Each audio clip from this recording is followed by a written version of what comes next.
Shout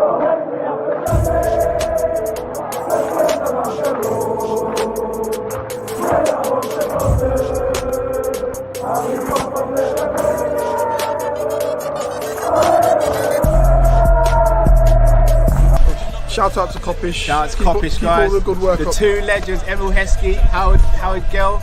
Can't get much better than that, guys. Yeah. You know what to do now. Like, comment, subscribe. I'm with legends, guys. Kop-Ish.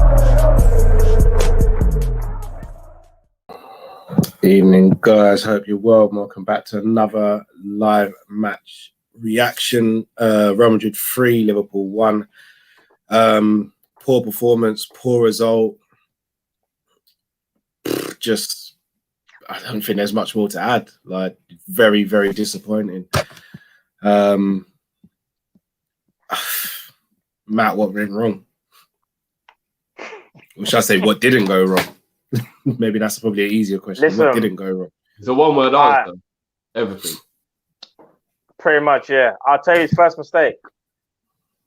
He started Naby Keita and didn't start Thiago. Bad idea. Bad idea. I get Klopp was building him up saying all this in training and all that, but I'm going to be real. Man was shocking.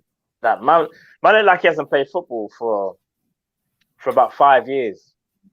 Look, he looked bad. Gini Van Adam first half looked shocking. Our whole first half performance just had no energy. We actually looked shook of Real Madrid. Real Madrid were playing us at their training ground, and they made us look like that. We got to come better than that. And don't get me wrong, I know we scored, but they wouldn't have scored again. Trent got sucked into a war that he didn't need to have. Yeah, does that a lot. But again, I do feel like the referee didn't do him any favours whatsoever. I feel like there was some play acting, but he got sucked into it, and that's what Real Madrid wanted because he's very passionate. He's a scout at the end of the day. He leaves, but he's like he wears his heart on his sleeve. But sometimes you just got to allow the theatricals in it and just carry on playing your game. Kabak and Phillips,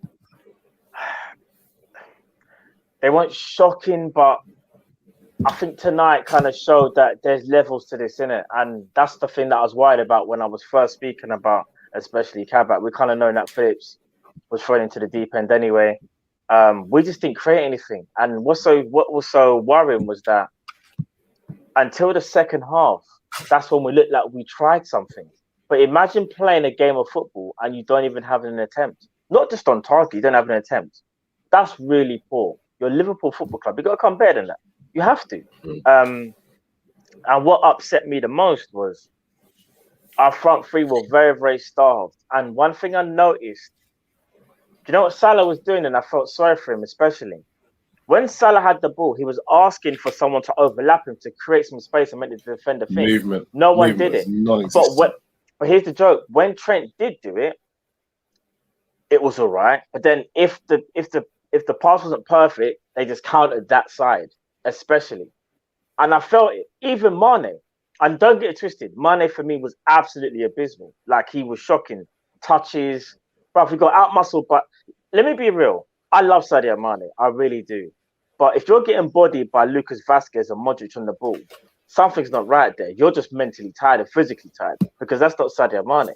That's the real truth. That's not Sadio Mane, you know. He's tired. I think we need to have a chat about Mane. Yeah, of course. But again, I don't want to go over top and say, right, we'll just get rid of it. It's more of just a case of he is burnt out. And I think maybe, you know, come the second leg, maybe there's a decision to be made whether you drop Mane and play Jota on the left and play Firmino for the centre or whatever. But I just think his legs, he looked leggy, he looked tired. Simple things where like the ball comes to you and you're miscontrolling it, and I don't know. I don't know what's going on with Mane. But again, I do feel like it's a fatigue thing. I don't think it's a quality thing. I've never felt that with Mane. I've never looked at him and gone, wow, your quality is just diminished. It's just fatigue. But I just think the manager has to look at that and go, you need a break. You need some time out. But the problem is, because we're the business end of the season, and Mane is such a big, player in our team, he won't do that. He's going to play him until, I'm saying, the wheels fall off. So, yeah, man, disappointing day at the office. I don't know how we come back from it. It's going to be really tough because here's the joke. They had no Varane, no Ramos. And me personally, was the first person on Twitter that was active and was going, "What? No Varane, yeah? Sick. We've got these man. Eder Militao, yeah, and Nacho put on a clinic. I know they conceded, but they literally put on a clinic. You see Militao? Remember how much I was saying Militao in January would have been amazing, bro. They put he comes right back.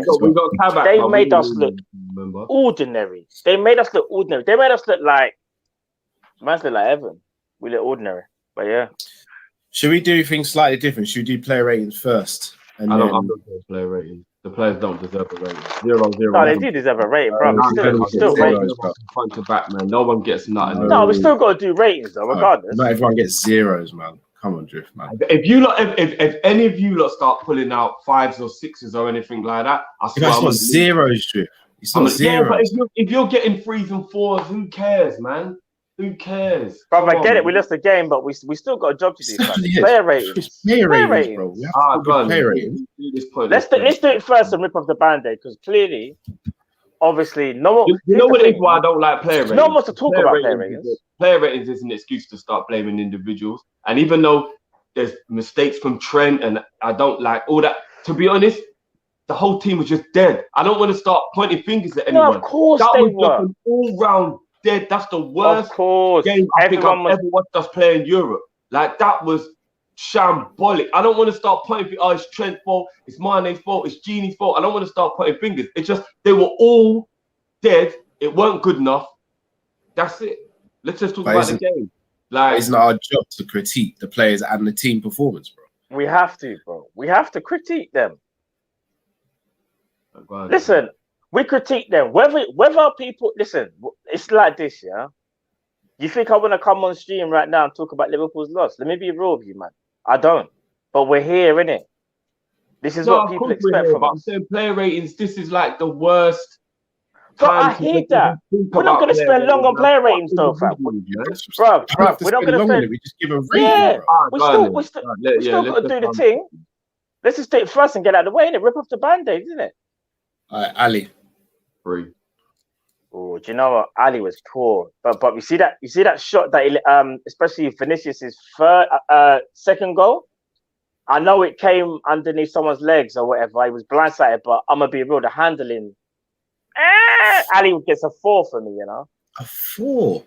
Ali weren't that great tonight, bro. What did he do well, Cal? What did he do well? He wasn't that great. All right, this is my thing with player ratings. I would have given him a 6. Feel free to disagree with me. 5 is what everyone starts at, yeah? Yeah. The first 2 goals, Ali couldn't have done anything about. Yeah, but he was still beaten. I'm not blaming him. I'm saying he was still beaten. He let in 3 goals. The third goal was his fault. How's he get any higher than a 3, Cal? Because you didn't even let me finish. All right, go on then. He conceded. Right, so we're saying he conceded 3 goals, but if he can't do anything about the first 2, that's not his fault. No, it's not. The third goal, you could argue he could have done better with, but again, the ball shouldn't even have got that far, and it's come through Nat Phillips's legs. True. And he did make other saves as well in the game. So I'm giving him a 5. I don't think he was great, but he wasn't poor either. Fair enough. Trent. 2. No, I think it does a bit more than that. You know why? They rattled him. He put in a good ball, couple of good balls, especially to Jota.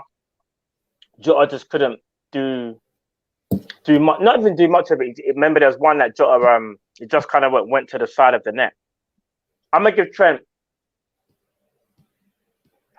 but then again, I think he got drawn out. No, he gets a 3. He gets a 3. I hate this. I was gonna give him a 4.5. He gets a 3. He got drawn out bad, or maybe even a 4. But some of his deliveries were good. They were. Can't sleep on that. I got to give Trent a 3 for today. There's so much of his passion that reminds me of Gerrard. Like, Gerrard is obviously, in my opinion, the greatest player who's played for Liverpool, right? But I think sometimes because we remember all the magic he did and all the greatness he did, we forget about his early years where he was just so hot-headed that he almost broke George Boateng's leg. He went in 2-footed on one of the Everton, I think it was Kilban. Was it Naismith? When Naismith was screaming, blood. We forget about some of the things Gerrard did at Trent's age. And I think because Trent is growing up in front of us, it's highlighted even more. But someone's got to grab him and be like, listen, bro, you're this good. You don't need to be getting into these arguments as regularly as you're getting into. We've seen it with Richarlison. We've seen it with Vinicius now. It's like he just gets into these little ratty arguments that he just doesn't need to. And it just throws his game away. He's not a player that... Robbo gets into these same arguments, but Robbo thrives off it. Trent doesn't seem to thrive off it.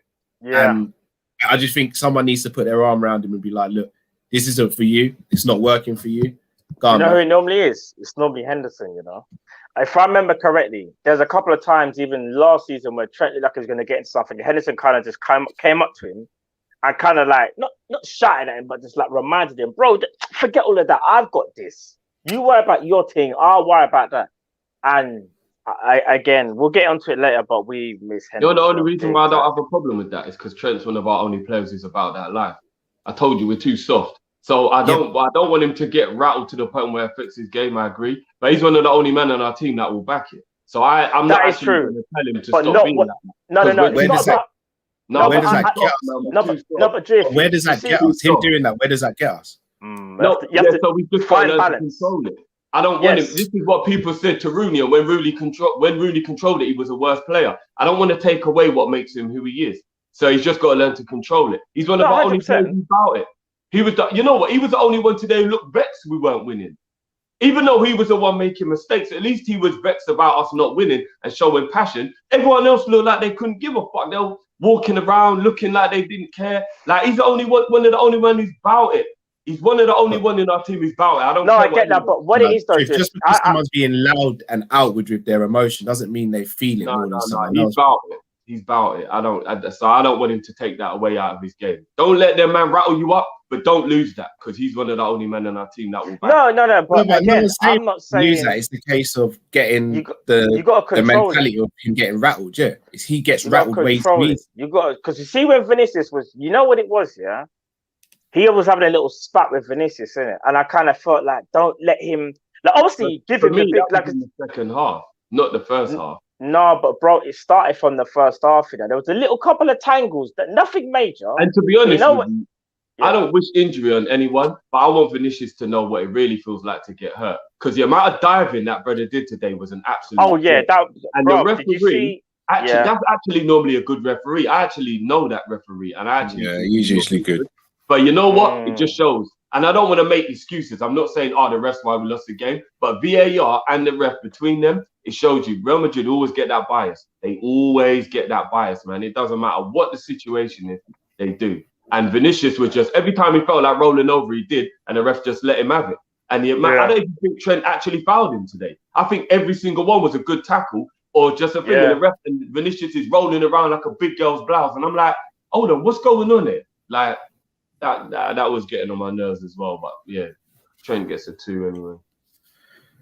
Yeah, it's a 3 for me, unfortunately. Phillips 2.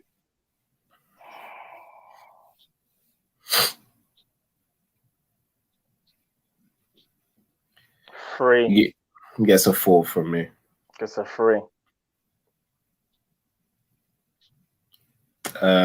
Kabak 2.5.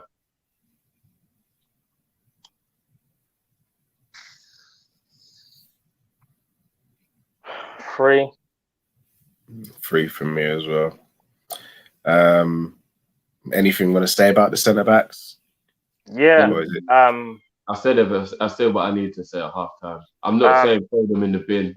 I'm not going to get carried away and all that stuff. But tonight's show, they're not good enough. But you said, you know something. No, at the end of the season. We get what we can for Phillips. We send Kabak back, and we go and buy Bottle and we go and get 2 proper centre backs. We go and get 2 proper centre backs. We had our fun. I know it was joke. I know they have had some games where they played well. I'm not going to say they didn't, but they weren't fully tested. There was a game tonight where we really need to see what they're about, and that's why I said to you, lot, all that Kabak stuff. Let's wait and see what the quarterfinals is like. Because we knew that that was going to be a proper test. And for me, it didn't show me crap. It just showed me it's what we thought originally. We need better than that. Listen. Sorry, go on, Matt. No, I'm just going to say, with both of them, they're not crap. I just think there's a couple of times where they could have done a bit better. And when I say a couple of times, that might not seem like a lot, but when you're playing in the Champions League quarterfinal, that is a lot, isn't it? Like it's a lot. It's a big issue because there's levels to this thing. And this is why I was saying, if you want to sign Kabak, yeah, and he's your third or fourth choice, then maybe, because you can still learn and get better. But we need people that are on it right now, that are at a certain level right now. Because you see the game next week, that's theoretically right now. That's not in 4 or 3 years' time. And I do think they both have a limited amount of quality. But I just think, again, like they were like Nat Phillips. I know the ball was very good from Tony Cruz, but Nat Phillips looked up to the sky like he was looking for flipping Batman to come down and drop at his head, bro. Like it was mad. And then can I ask you guys though? Yeah, go. Backs, right? If you look at the difference between Militao and Nacho tonight, Casemiro, Modric, and Cruz, they protected that defense with their life. Let's be honest. There were times when we had them 1-on-1 and we were just shit. No, but not often. Just shit. I remember. A lot of times, bro. I think I can count at least 5 or 6 times during that game where Salah or Mane had their fullback 1-on-1 and did nothing. Like, no, I'm not talking about fullback, Adrian. No, but what I'm saying is, if we've got to the point where we've isolated their fullback, that means we've got in at them. That means that they weren't being protected as well as you think. It's just we were so poor up front. It made that, like in the last 5 or 10 minutes, they were being protected. For the majority of the game was quite stretched, but we just weren't doing anything. Every time we got the ball, we were doing nothing with it. Do what it is, bro. The point I'm trying to make. No protection. If there's no protection and there's no pressure on the ball, the midfield get to do what they want. And my thing is, remember, we are Liverpool Football Club who have had Salah and Mane, who have been the 2 best in the world at doing this. Those blind out-to-in runs, which centre-backs can't deal with. It's not a coincidence that we have had the best front three or had the best front three for about 3 years in a row. My thing is, if Cruz is running on the blind side, if Vinicius Jr. or Asensio are running on the blind side, it's the fullbacks to tuck in to cover that because the centre-backs can't see them because they're dealing with Benzema. And also, it is the midfielders' jobs not to let Cruz receive the ball, turn on the ball, look up, make a hand gesture like he's flipping, like it's American football, make a hand gesture and then fizz a ball. There's got to be a midfielder who stands on his feet. I agree. But like Matt said, he was looking up to the skies, bro. Kabak had Benzema at that time. Phillips, you can't really excuse just watching the ball flow over your head like that, bro. I hear what you're saying. I hear what you're saying. But there's 2 centre-backs and 1 striker. You can't both be occupied with him. It is. In my opinion, do we not get peed off with Trent for letting the cross in, right? Yeah. All right. So this is my point. I agree. You should have. No. I'm not even talking about Trent, right? But my point is, we didn't stop the cross from the middle of the park. Tony Cruz, when it comes to passing a ball, Tony Cruz is probably top 5 in the world at long range passing. Let's be real, yeah. And we've let him make. He's had so much time. He's got to stand on the ball, look up, make a hand gesture, and then pass it. Yeah, he done a Tom Brady. I'm not Tom Brady. And again, I'm not when he got inside his own half. He still shouldn't be able to play that ball and it works, even if we let him do it. Even if we let him do it, it shouldn't work. He's 20 yards inside his own half. That ball has to travel like 50 yards. Here's the thing. I still feel though Nat Phillips was kind of ball watching because he was kind of looking at Cruz, or maybe he's just looking at his man. But either way, his awareness was kind of poor. But I do get the point of, bro, because our midfield was absolutely swamped and didn't do nothing. Tony Cruz was allowed so much time to do what he needed to do. And even though you're saying there could have been a reaction to that pass, sometimes, bro, the ball's just too good. Because let's be real, Thiago can play that pass as well. And if it's the other way around, we look at that and go, you see what happens when Thiago's given time and space? He just executes and does his thing. And Trent does as well. But here's the thing, our midfield, I will say it straight now. Naby Keita, bruv, you might as well just stay in the bin. No, we'll get to midfield. We'll get to midfield. Yeah. Here's what I'm saying. Disappointing to the extreme. If you let a ball travel 50 yards straight to its target, regardless of how good the person is delivering the pass, the defense should have done better. The defense should have done better. I agree with that. Yeah. I agree with that now. You cannot get caught under a pass that's traveled 50 yards. I'm sorry, you can't. You can't, man. You can't. But you can no drift. Midfield should have closed him down. That's big facts, and I totally agree, Cal. But once the pass is made and it's traveled 50 yards, you as the defender cannot get caught underneath it. I'm sorry. He watched it the whole way. He watched that ball the whole way, bro. I'm gonna be real. I'm not even saying this. I'm not even saying this to take the mick or be rude. But Drift, have you ever played centre back? Once. All right. So again, I've played centre back a few times, bro. This is what I'm saying. Yeah. If a ball gets knocked over the top, and I don't think there's a man who can get. If I'm looking in front of me, and I don't see a man who can get the ball, I'm usually going to get caught underneath it because I'm not expecting anyone to be making it. So I'm not going to be sprinting back like I think anyone's there.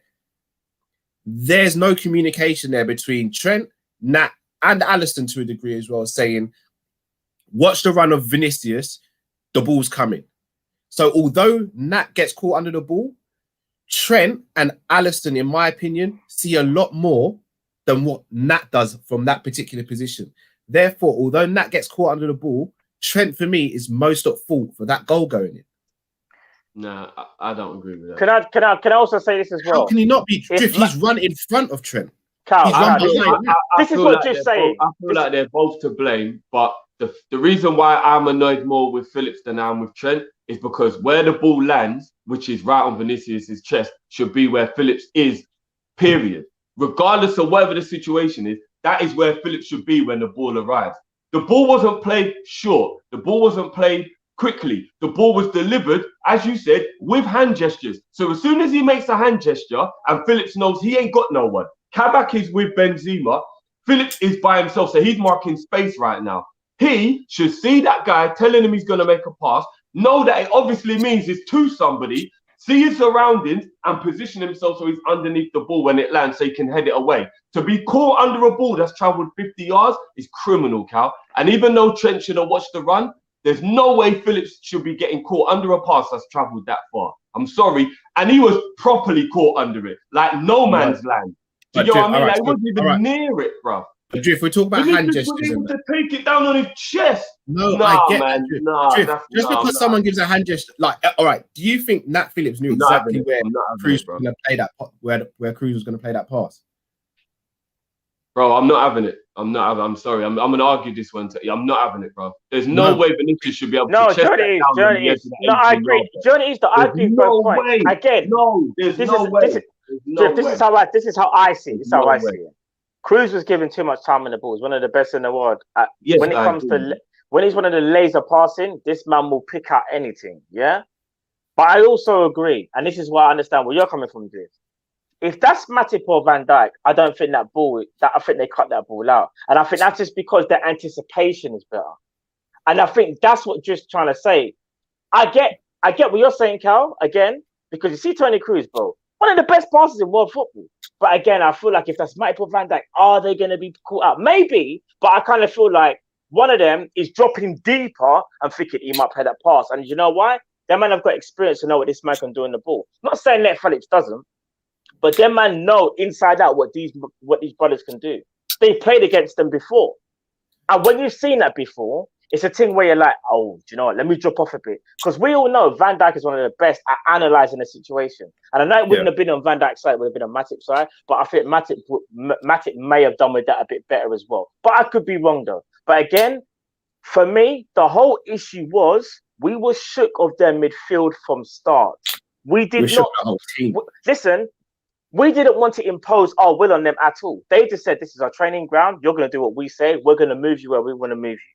Yeah, they wanted to move us exactly where we didn't want to be moved. They controlled that game in the middle of the park, something that we were so wary of, and yet we allowed them to do it. Shocking, shocking. Man, like Junior Wijnaldum, like I don't know whether it's probably the worst game I've ever seen Genie play, bro. It was so bad. And Naby Keita, bro, you might as well have stayed in the basement. As I said, I'm gonna be real. As I said, we'll get to the midfield. But while we're on the defense, I'm sorry, if a ball travels 50 yards and your centre back lets their winger chest control it on the edge of the 18-yard box, he's fucked up. It's that simple. Yes, there are other factors that are to blame. I'm not saying that the midfield shouldn't have closed Cruz down or whatnot. But you want to know what? Let's keep it a $1.50. Even though they should have closed them down, any player 20 yards inside his own half isn't meant to be a threat. Even if he's the best passer in the world, he's not meant to be able to create a goal from there, even if you let him. I'm sorry, he's not. I'm not letting the ability to let Phillips get away with that. That was abysmal. Bro, but this is why I said, and this is why I said, different defenders, I think it's a different outcome. Matip and Van Dijk. That's what I'm saying. They wouldn't even have attempted it because they would have known it wouldn't have worked. They would have dropped off, in my opinion. They would have dropped off. That's why I said they would have dropped off. They wouldn't even have tried that pass. But what all Cal's trying to say is, we should have stopped it at the source, and we didn't. So it made it hard for ourselves, didn't it? Yeah, we made it hard for ourselves. Of course, I agree with you. I'm saying there's three factors that go into that goal. I'm saying we should have it's just bad, man. Phillips should have taken a step back, but Trent's got to cover the run as well. For me, I don't think the blame can just sit there on Phillips alone. Like all three of them have to shoulder the blame. All three. Yeah, Jody, it's frustrating because obviously, you know what it is, people. This was a reality check tonight because you know when people were getting gassed about Nat Phillips and Kabak 4 clean sheets and all that stuff.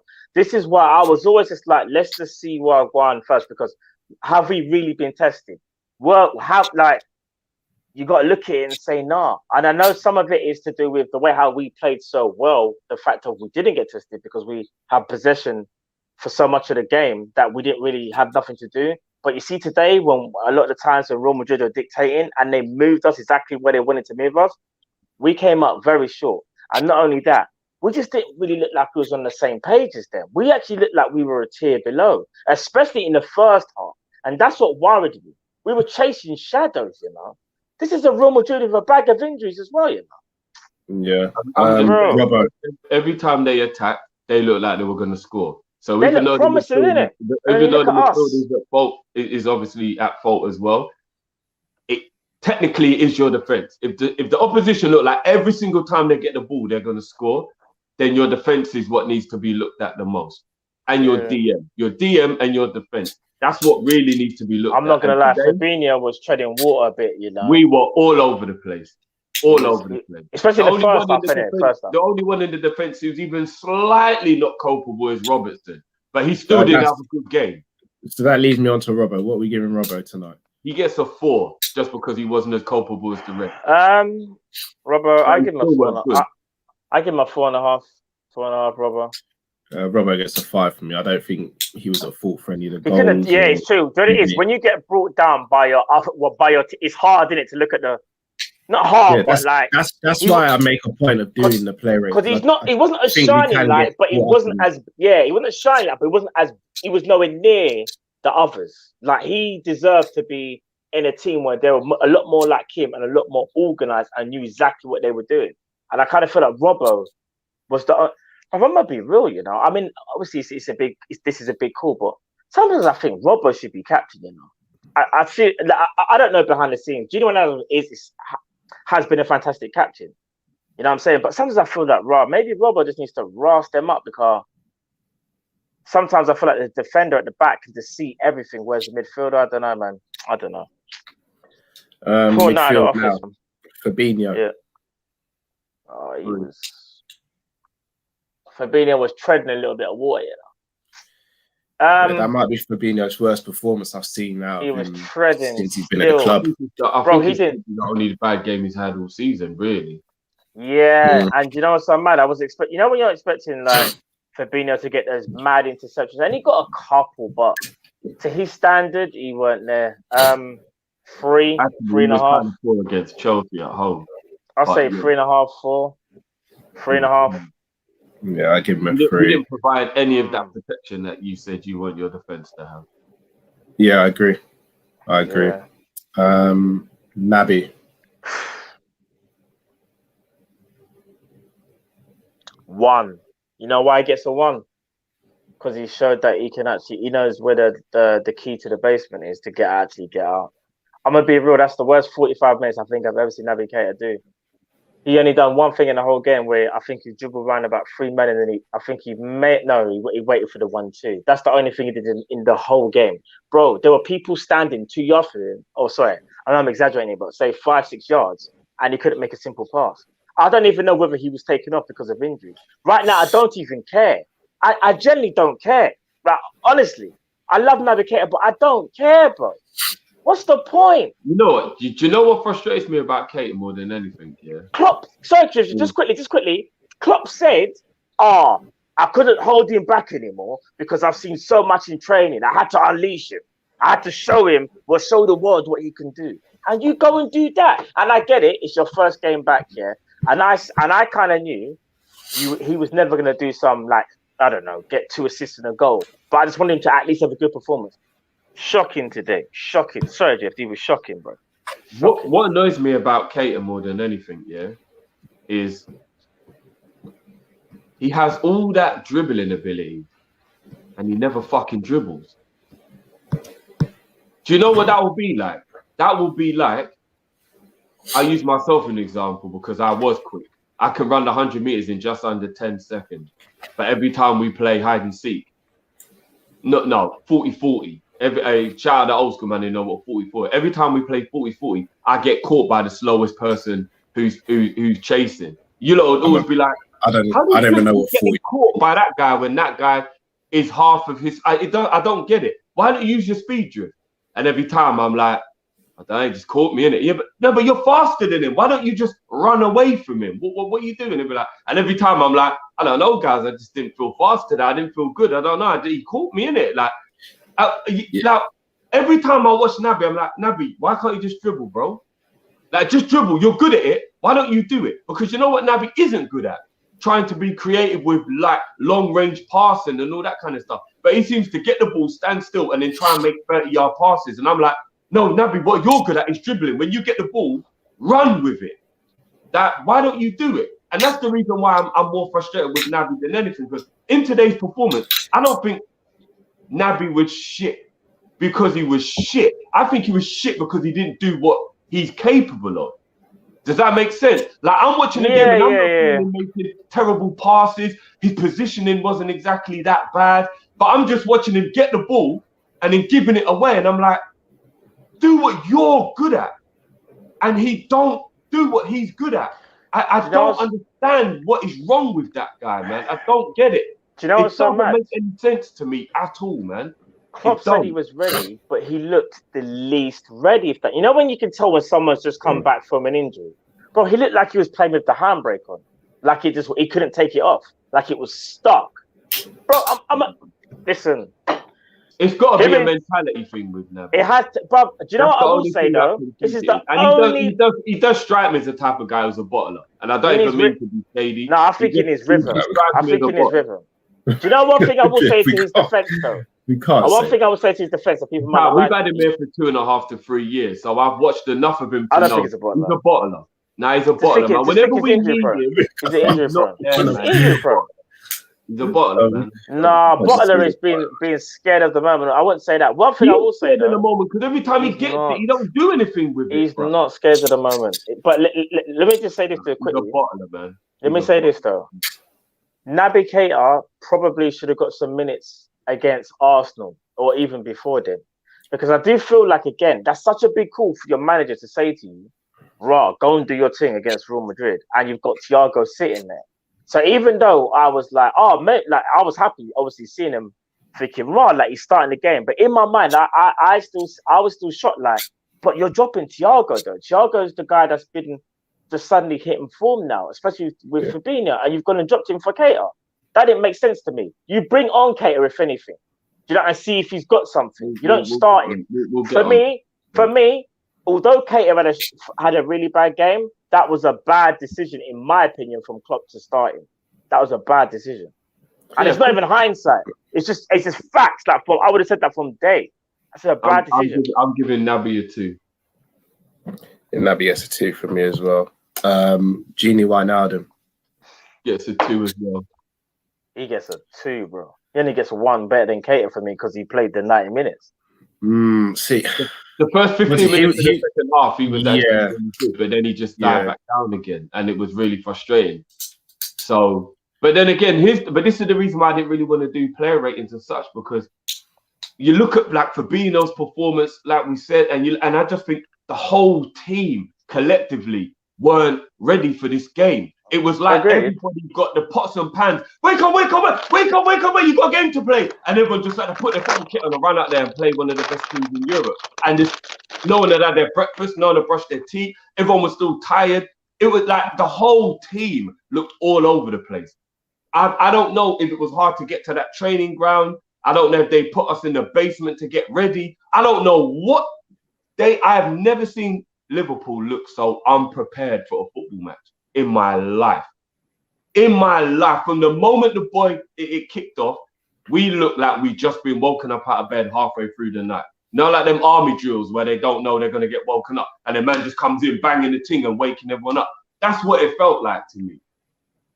Bro, we look, like, you know what it is? Madness. We look like, all right, so the game in the UK started at obviously at 8 for us, yeah? We looked like we rolled out of bed at 7 and everyone was running late and no one had no preparation, no breakfast, no nothing. And we were just told to play football. That's what it looked like today, real talk. Man got up an hour before the game and Klopp was like, why didn't you guys get up? And these men were just like, all right, let's go and play ball. No one was awake. Sleep in the eye. Certain man half asleep. Certain man had the dribble. The dribble. Yeah, and it definitely looked like we had no game. But I don't understand. We're not going to talk about the fact that it was a quick turnaround because we played on Saturday. We had no game plan. Absolutely no game plan. We weren't even awake. If you can tell me what the plan was today, except to bend over, then I'll actually give you £1,000. What was the game plan? There was no game plan whatsoever. Just take licks. That's all the game plan was. It looked like the brother bringing the mum the belt after she told him to get it. There's no plan here but just to survive. That was it. If you can. If you can. That one hits hard because I've been in that position still. Yeah, you're on your walk back with the belt. Yeah. And that was us at the second. They broke us up in the first half, and then the second half was when they told us. No, granddad.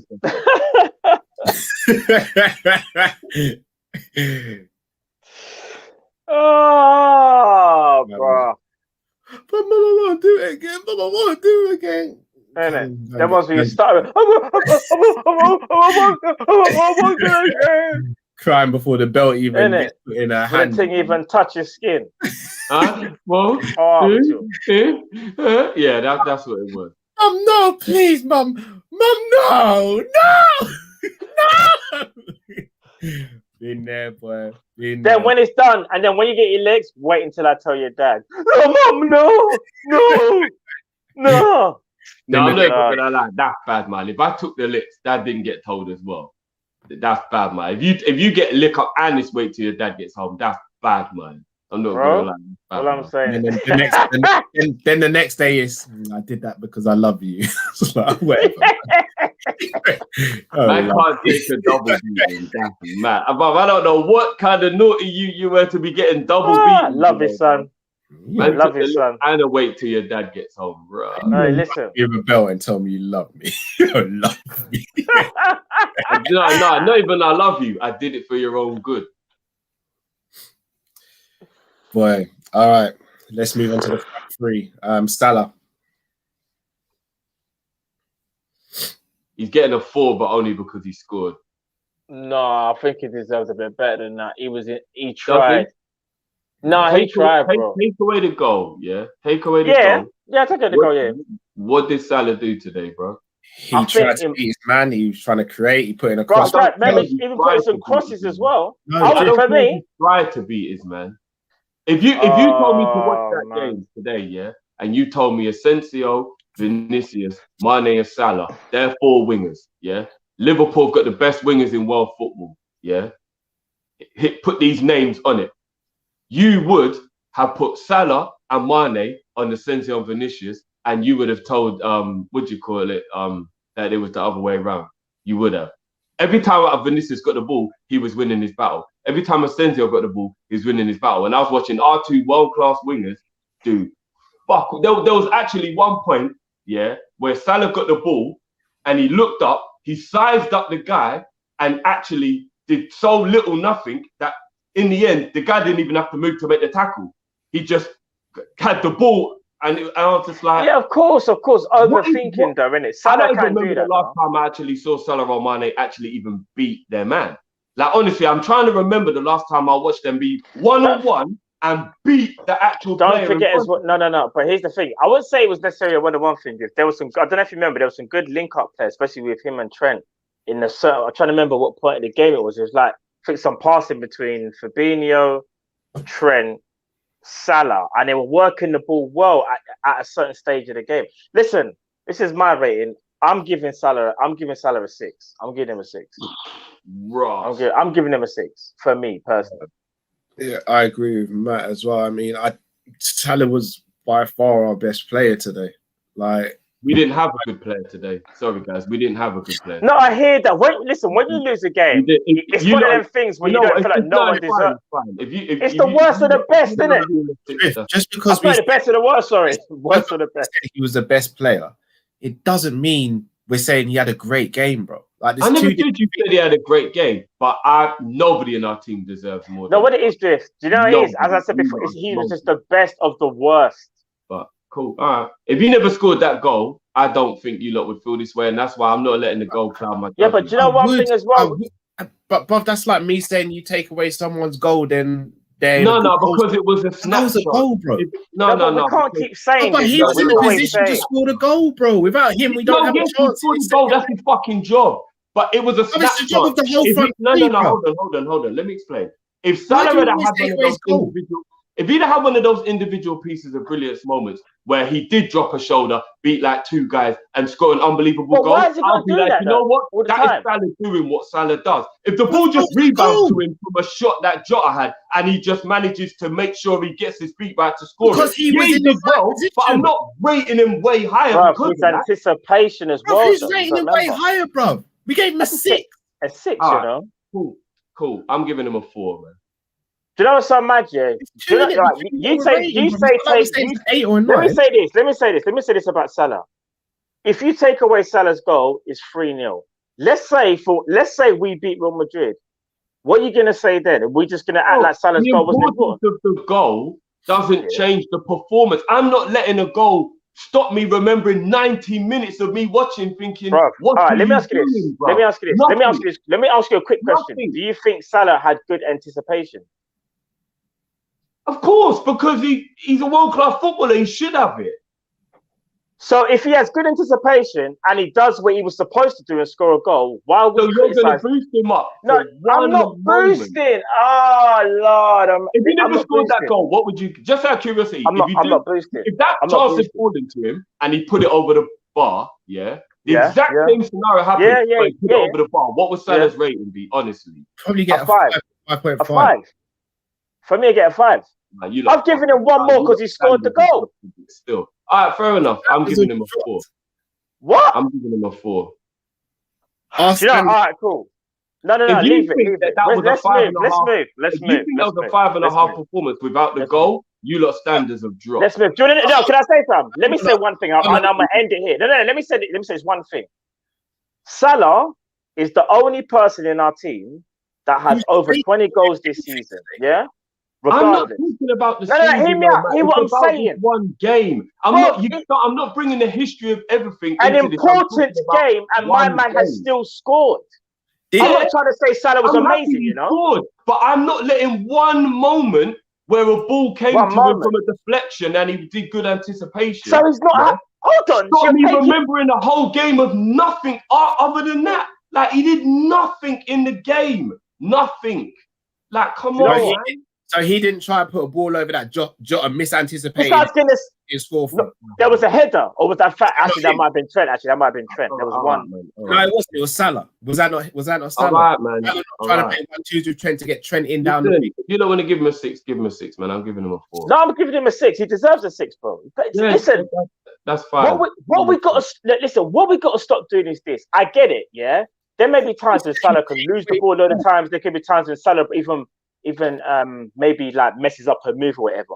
But what you can't take away is that he is a natural goal scorer. Not necessarily clinical, but he's a natural goal scorer. That away from him. Let me finish. Anticipation is key. If he doesn't anticipate that, we don't score a goal. I didn't see Mane anticipating that. I didn't see no one else anticipating that. Matt, yeah? you know, when you're saying, hear what I'm saying. Because it wasn't like a rebound off the post and he made a run and he thought, oh, it might hit the post. It deflected straight to his feet. That's not necessarily anticipation, bro. You know, you can't call that anticipation, but he reacted well. It's good reaction. It's not anticipation. Kid a joke. If he's 10 yards back and he doesn't anticipate and the ball goes there, let's move on. Listen. If the ball ricochets to where Salah was, and Salah was 10 yards back, we all would have been cursing, saying, "Why wasn't he there? Where's anticipation? Why is he not in the position where he's supposed to be?" The man done what he's supposed to do. You're missing the whole point about Salah, bro. You're missing it. Anticipation is what Origi did when it got fumbled against when Pickford fumbled it in the Everton game. That's anticipation. Talk about Origi anticipation. No, I'm giving you an example of what actual anticipation is. He saw that something might happen and he anticipated a mistake and waited for it to happen. Salah was just there and the ball rebounded to him and he had good reactions. All right. I'll give you one more. It's a calculated gamble, fam. Do you want to know why? As a striker, as you should know, there's times when if you see some danger, you're going to think, you know what, let me get myself into a position. If the ball does come to me, I can bury that. What did Salah do? Exactly what I just said to you. That's all it was. Okay, and you're going to take that away from him. Right. Come on, I'm not taking it away from him, but I'm not letting it cloud the rest of the match. But it's fine. Give him a 6 if you want. I'm giving him a 4, man. I can't believe the hate on Salah, you know. It's mad. How was it hate? I'm giving Jota a 2. Mad. Salah's my highest marked player in the game. I'm not saying he wasn't just about our best player, but he still was all crap. There was nobody in that game that's holding their head high. Bro, so you want to know something? Nobody. Sometimes, no one's coming out of the game with their head high. Nobody. Sometimes there is a shining light in a dark situation. As I said before, if we go and beat Real Madrid at Anfield, and we go through, man needs to go and give Salah the bit. You better write him a letter, fam. I ain't even joking, bro. But anyway, we move. Mate. What are we saying? Jota. Yeah, Jota. Jota gets a 2. Couldn't even control the ball tonight. Jota was very poor, you know. Very, very poor. He had a header as well that he could have potentially scored. 2.5, 3. I'll give him a 3. I think I give him a 3. Jota gets a 3 from me. But his control was, but I'm not going to lie, some of his control, especially in the first 10 minutes, again, it's like he just woke up. It's like he just woke up. Mane. 2. I actually think that we should give Mane the rest of the season off. He's done. Give him the rest of the season off. There's no point playing him now. He's clearly, he's mentally just fatigued to the point where he's not doing what he's supposed to do. He's not even acting normal on the pitch anymore. Although, speaking of Mane, that's going to remind me, they should have been down to 10 men and this game should have actually been way easier. If that's not a foul on Mane in the first half, I don't know what's a foul. I'm sorry. That is just being in Madrid. That is being in Madrid. That was the same VAR that took 10 minutes to see an onside decision to Salah's goal that actually was so clear. The commentators even knew it was a goal just from showing the replay on the TV. And they took that long to make sure that he was onside. Clearly, VAR had a little agenda going themselves tonight. And I'm telling you, that is last man, red card, and then that game's way easier. I have no idea how they looked at it, did they? Nah, that was blatantly a foul. Blatantly a foul. Mane gets a 1 from me. You see Mane, yeah? Other than in fact, he should have won that free kick. Yeah. And in fact, he should have won maybe a couple of times. There was one swipe, but I didn't see the angle again, yeah. Bro, Mane was getting bodied by Toni Kroos and Vasquez. You see Lucas Vasquez, yeah?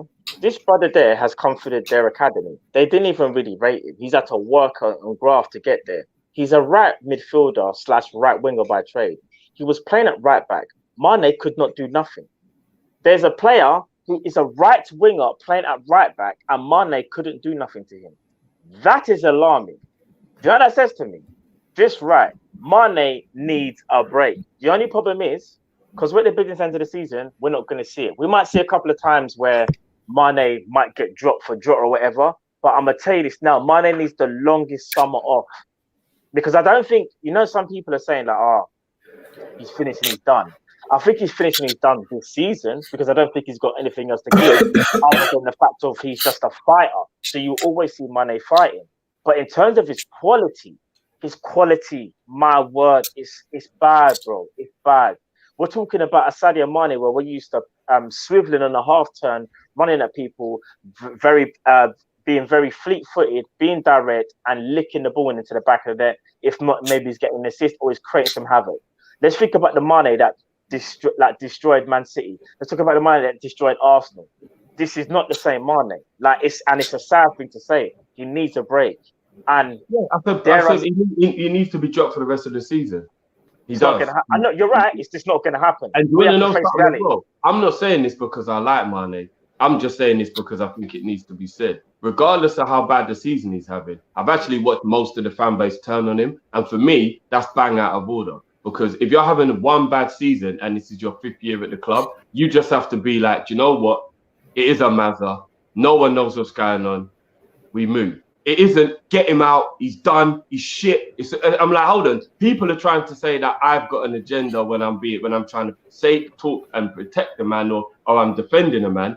What about the agenda against players like even with Naby Keita? When we're talking about him, I said to you, look, I'm more angry with him that he's not doing what he's good at doing. I'm not looking at him like people are just like he's crap, he's shit. I don't actually think Naby Keita is bad at doing the other stuff.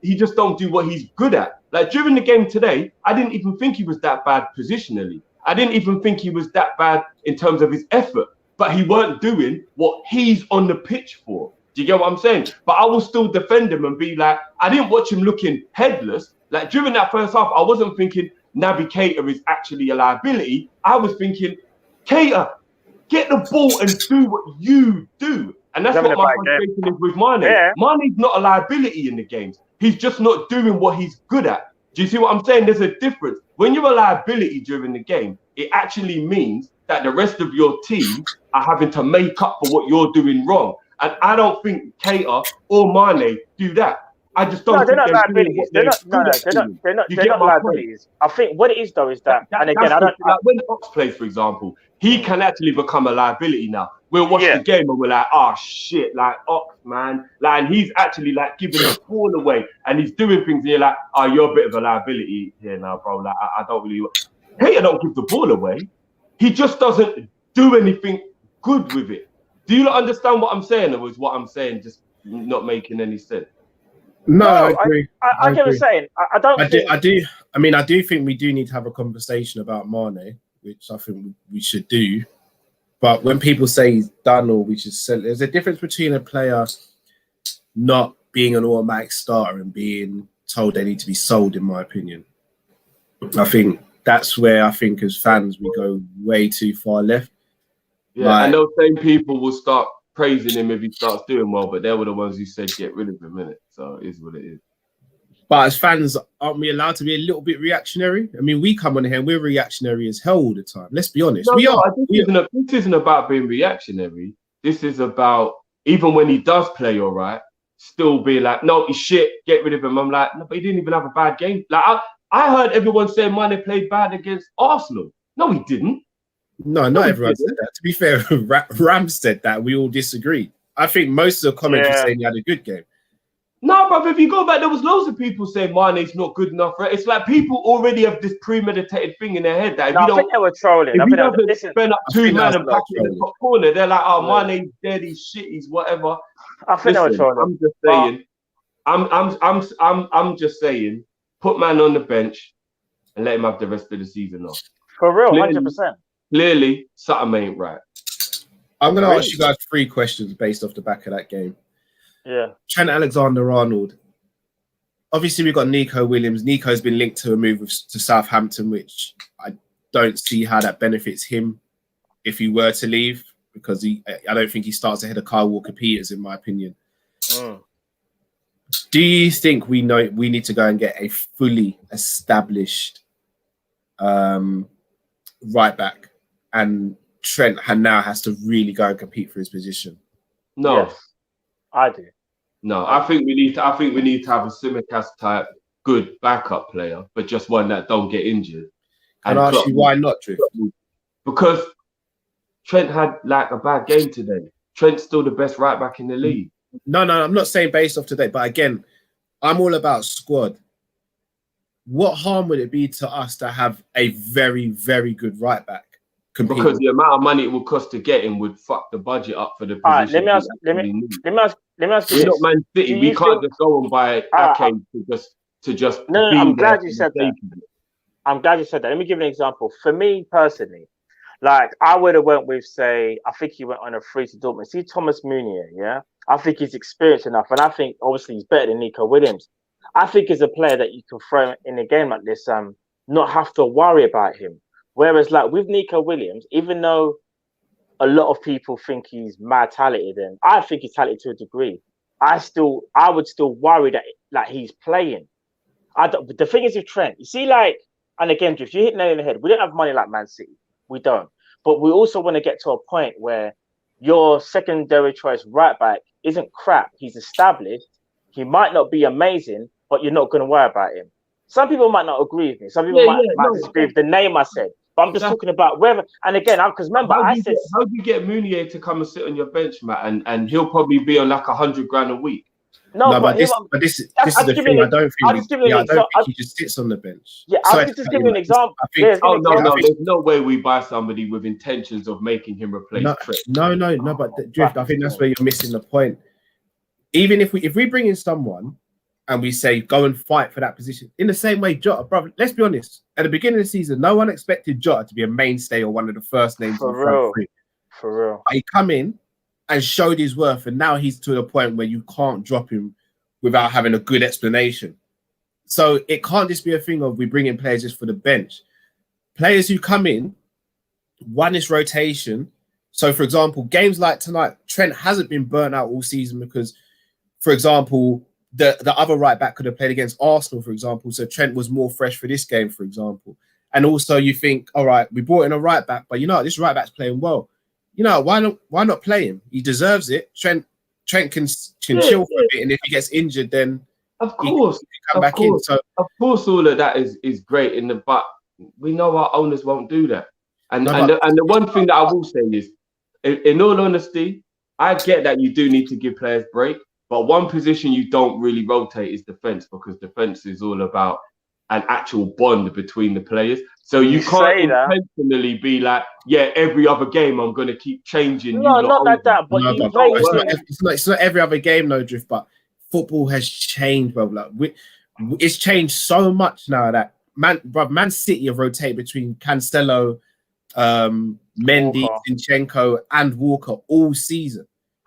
It has to be done now. The game's too rapid, too intense for all these players. Walker and Cancelo are still the ones that played most of the time, though. Like, yeah, the other ones play now and again, but that's still been their mainstay. You need relationships in defense. You don't just keep changing players all the time. I hear you.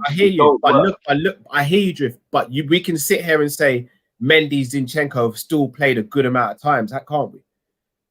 I honestly don't remember how many times I've seen it. Guys, last thing I'll say, and then I'm done. Yeah, go. When you look at our team, when was the last time we saw Nico play a game? Fuck no. That says a lot. That's my issue with the situation. I think that's a lot more down to Klopp not trusting him rather than anything, though, because when you think about it, Nico was on form and he took him out the team still. Like, well, that's kind of. He had two back-to-back. Yeah, two good games. We didn't say two good games. Two good games, and then you get dropped. Unfair. Drift. Do you know the easiest way? For me, this is the easy way to kind of answer what Cal said. Look at Man United. Look at Luke Shaw. You see, Alex Tellers, when they bought him, I was the one on the channel that was like, I actually rate Tellers. But do you know what's so mad? Luke Shaw's looked at Luke Tellers and said, you are not taking my spot. And look what Luke Shaw's done. Luke Shaw's like he's reborn, fam.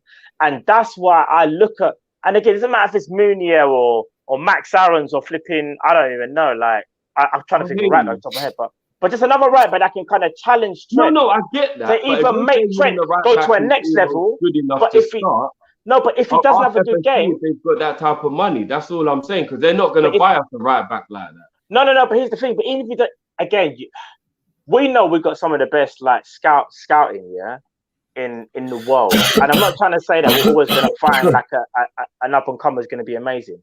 But you see, like Max Aaron, I don't know how much it'll cost, but along them type of levels there, or maybe there's someone on a continental side where you can look at. I'm telling you, I know there is a massive love for Nico Williams, yeah, but I'm telling you, there are better players out there who can challenge Trent, and not even that. Klopp trusts them a bit more. No, but I'm just saying Klopp trusts them a bit more, and that's the point I'm trying to make. I agree with your point.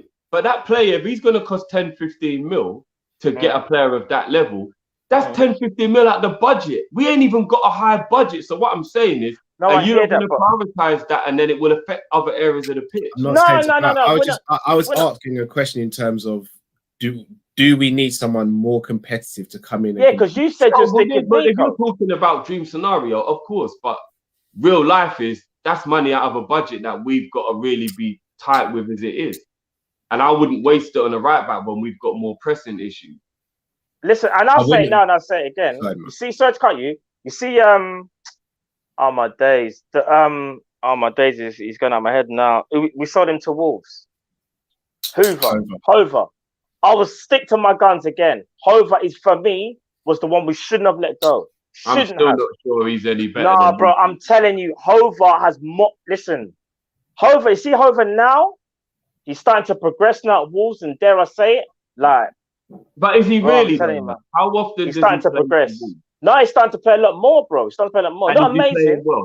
Because every time I've seen him, I've kind of thought, ooh, I know Wolves ain't playing the best football. Yeah, I think again, but he's playing decent, bro. I don't know about Hove. Bro, I'm telling you for now, if Hove got the same amount of time that Nico had, I'm telling you, I think you'd be more impressed with Hove. I'm not trying to say you don't like him. I know that obviously you may favour Nico ever so slightly, but bro, there's something in Hove that I don't know what it is. I don't see in Nico. And maybe when it's all said and done, I might be proved wrong, but there's something about Hove where I think, nah, man, the kid's got something about him. Fair enough. I just don't really see him playing that often for Wolves even. So I'm just thinking. No, but he's as I said before, like he's starting to play now more games. The second question I had for you guys is about Salah. Are we, and this is not aimed at anyone directly because I'm in this category as well. Are we expecting too much from Salah performance-wise, game to game? And the reason I say that is you look at the likes of, over the past, Van Nistelrooy, Shearer, Andy Cole. They were judged on their goal scoring. They were judged on the chances they put away. Whereas with Salah, we expect him to score, we expect him to create, and we expect him to track back, we expect him to do everything. Are we being unrealistic in what we expect from him, considering he is effectively our striker?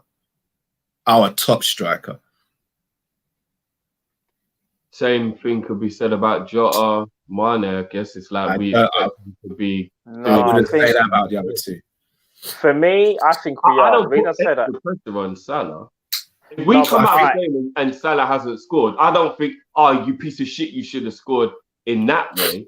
Same way I don't think it about the others, but I just look at the all-round performance. So if you're week in, week out, if you want to be considered one of the 300 grand a week and like I'm there with the Ronaldos and the Messis and all that kind of stuff, then I'd probably say you need to have 30 to 32 out of the 38 games of the season. You were really good in that because that's the level you're supposed to be at, right? You can have some off days, of course. I would probably say Salah gives you that. I'd probably say Salah gives you 30 good performances in the league a season. So I don't necessarily think that he doesn't do what we expect of him. Do you know what? I think as a fan base, in general, we can be harsh on Salah. In 150, I think, Premier League appearances, I think he's got 92 goals now? Is it 92 or 93? Crazy, yeah. Bro, do you know what's so mad, yeah? When you look at that list, he's up there with strikers. Like, just pure number 9s. Even if you want to say Salah is our striker, he's not a pure number 9. He's not a pure number 9. And what it is, though, from what the game has He changed. doesn't Obviously, play up front for us, though. That's what the difference is. when you think about what Salah does, yeah, season to season, this man averages what 25 a season or something like that. Yeah, it's crazy. And not only that, go look at the assists, go look at the chance creation. He's normally at the top. And I get it. Sometimes when you're that good, you expect greatness all the time, especially when it comes to big games. Because sometimes we base it on some of our other strikers. And here's the thing. When we talk about Salah, who do we compare him to? Suarez, Torres. These are strikers. And again, I'm glad you said Torres. Strikers. Yeah. I'm glad you said Torres. Because I think as much as I don't like the guy, Suarez is, in my opinion, is in the category of his own. Like what he was doing was just something we've never seen. I don't know if we will ever see again. It was just one of them guys. But Torres, for example, if you watch Torres play for 90 minutes over the course of a season, a lot of games he wouldn't do much. But when he was asked to do something, he was clinical as hell, clutch as hell, dangerous as hell. Because that's a striker's job. No, but again, this is what I'm saying, Drift. We keep on saying that's a striker's job. Salah is our striker. As much as we may not want to, no, but Drift, we may not want to admit it, but who's our striker then? Firmino. He's not. No, bro, he's not. Do you know what it is, Drift? In the system that we play, I think it's kind of not. Do you know what it is, Drift? Don't be fooled by what you see on Sky Sports. All jokes aside, bro. You see what Liverpool. I watched the match. I watched Mane and Salah are wide. Bro, let me ask you this. They play kind of wide 50-60% of the game. Bro, let me say this to you. They're not strikers. Bro, let me finish. When Liverpool play, we are lined up on Sky Sports or whatever app you want to go on as a 4-3-3. Yeah, all jokes aside, we are, yeah.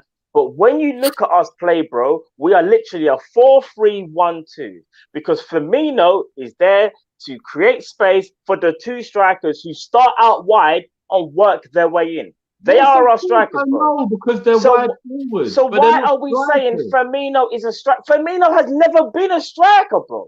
That's what the problem with the system is. That's not the point. That's not what we asked you. He said, who are the strikers, bro? The strikers we don't have a striker.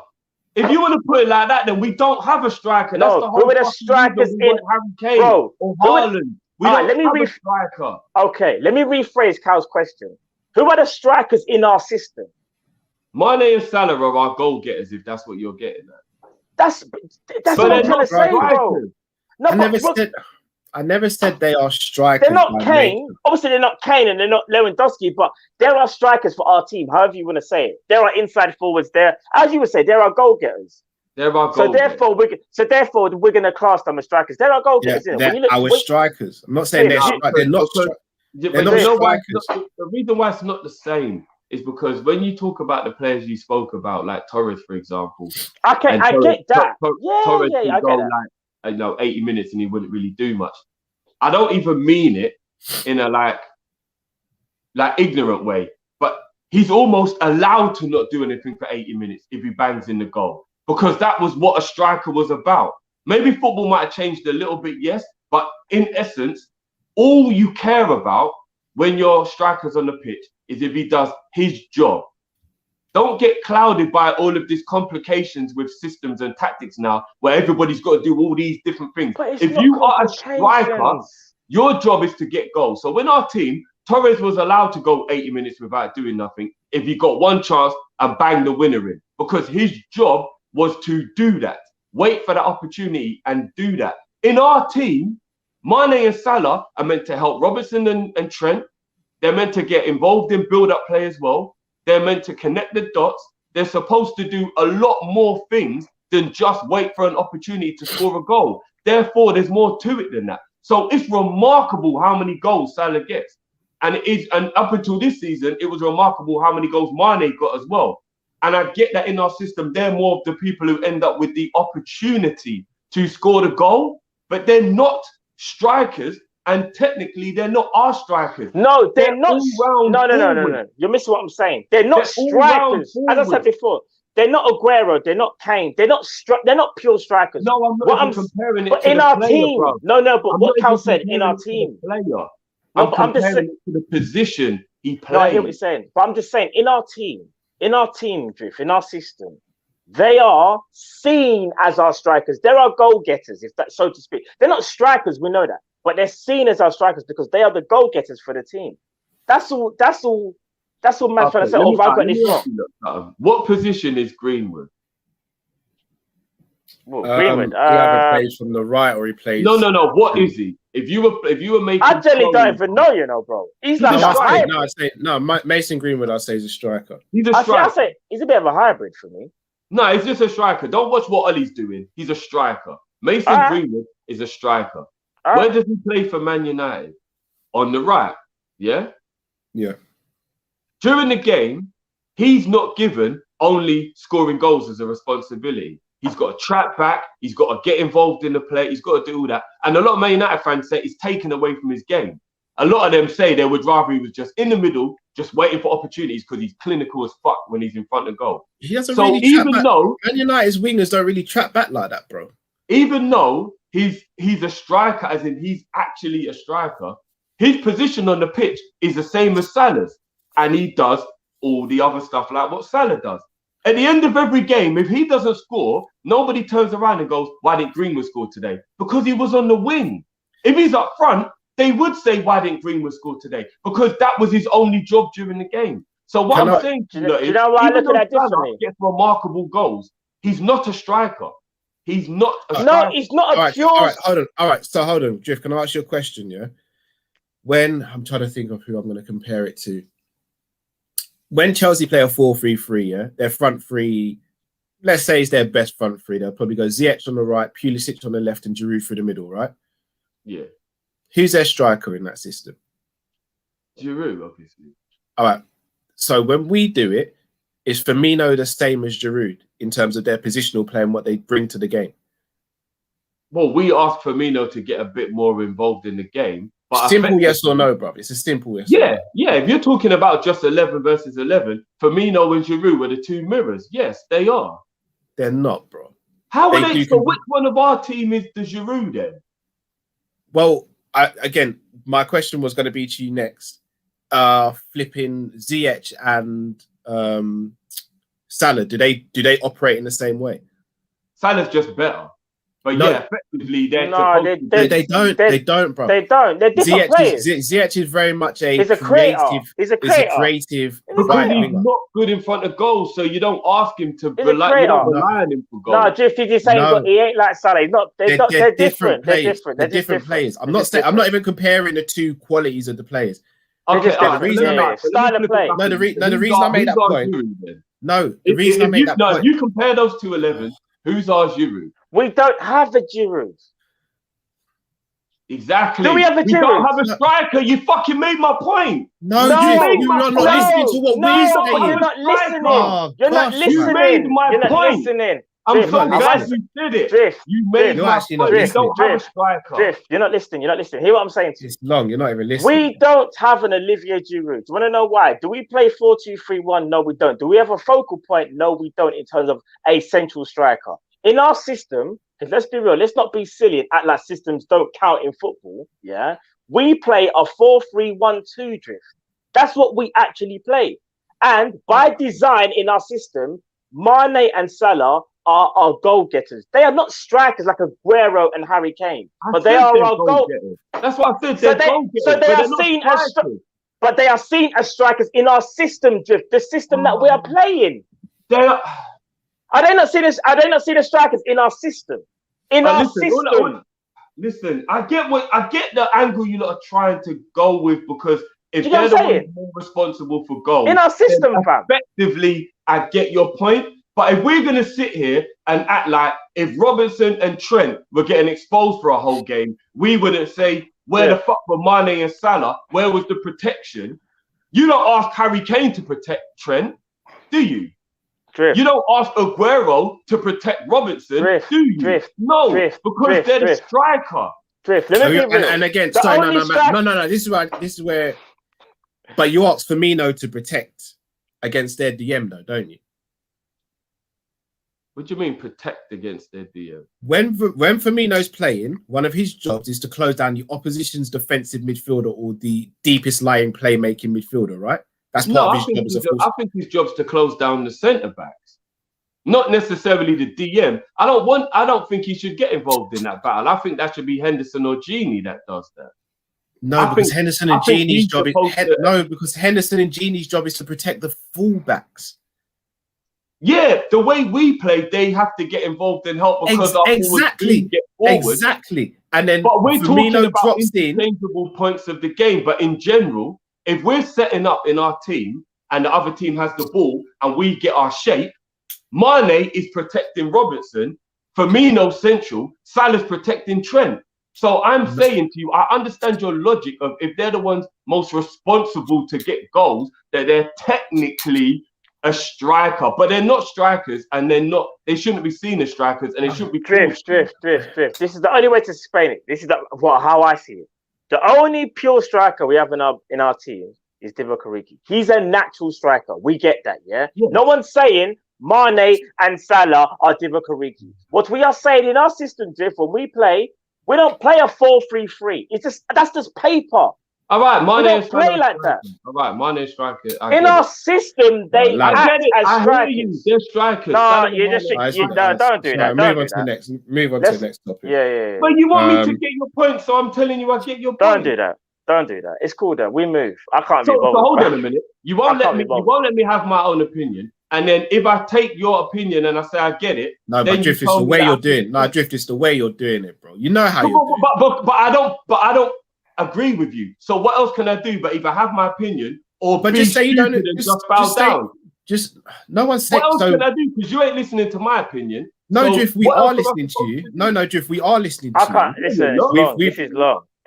So hold on. Why are we not listening to you, Drift? Because when I said who's our Giroud in the team, and Matt said we don't have a Giroud, that was literally the point I've been trying to make, but you didn't listen to it. You bypassed it. We don't have a striker. No. You don't have a striker. How did I bypass it? No. You haven't heard a word. What was the thing I said in the beginning? I heard it. I just don't agree with it. No, what did I say at the beginning? You said, are we too harsh on Salah? That's what got this whole thing started. And then I said, in our system, he is our striker. I never said he's a striker. I just think because he's a very good player, he's just used his ability to get goals because he's capable. I think in our system, all three of our front players should score goals. Of course they should, but in our system... All right, Drift. This is the easiest way to say it. All right, let me ask you a question, real quick question. How come Jota, is scoring as many goals as he's scoring and Salah's playing? Huh? Say that again? Because he's a very good goal scorer. He's playing down the middle, and scoring goals. Yeah. So who's our striker when Jota's down the middle? Is it still Salah and Mane? Yeah. No. When Jota's playing at the moment, it seems to be Jota. Oh, so what's Salah's role in that match then? Because apparently Salah's our striker. So what does he do when Jota as we saw tonight? Hold on a minute. Hold on, Matt. Hold on. As we saw tonight, Salah was playing as a right winger. And Jota was playing as the middleman. Because he is a right winger, pal. That's my point. No, Drift. Because you're using this one game. No, you're using this one game to try and back up your argument.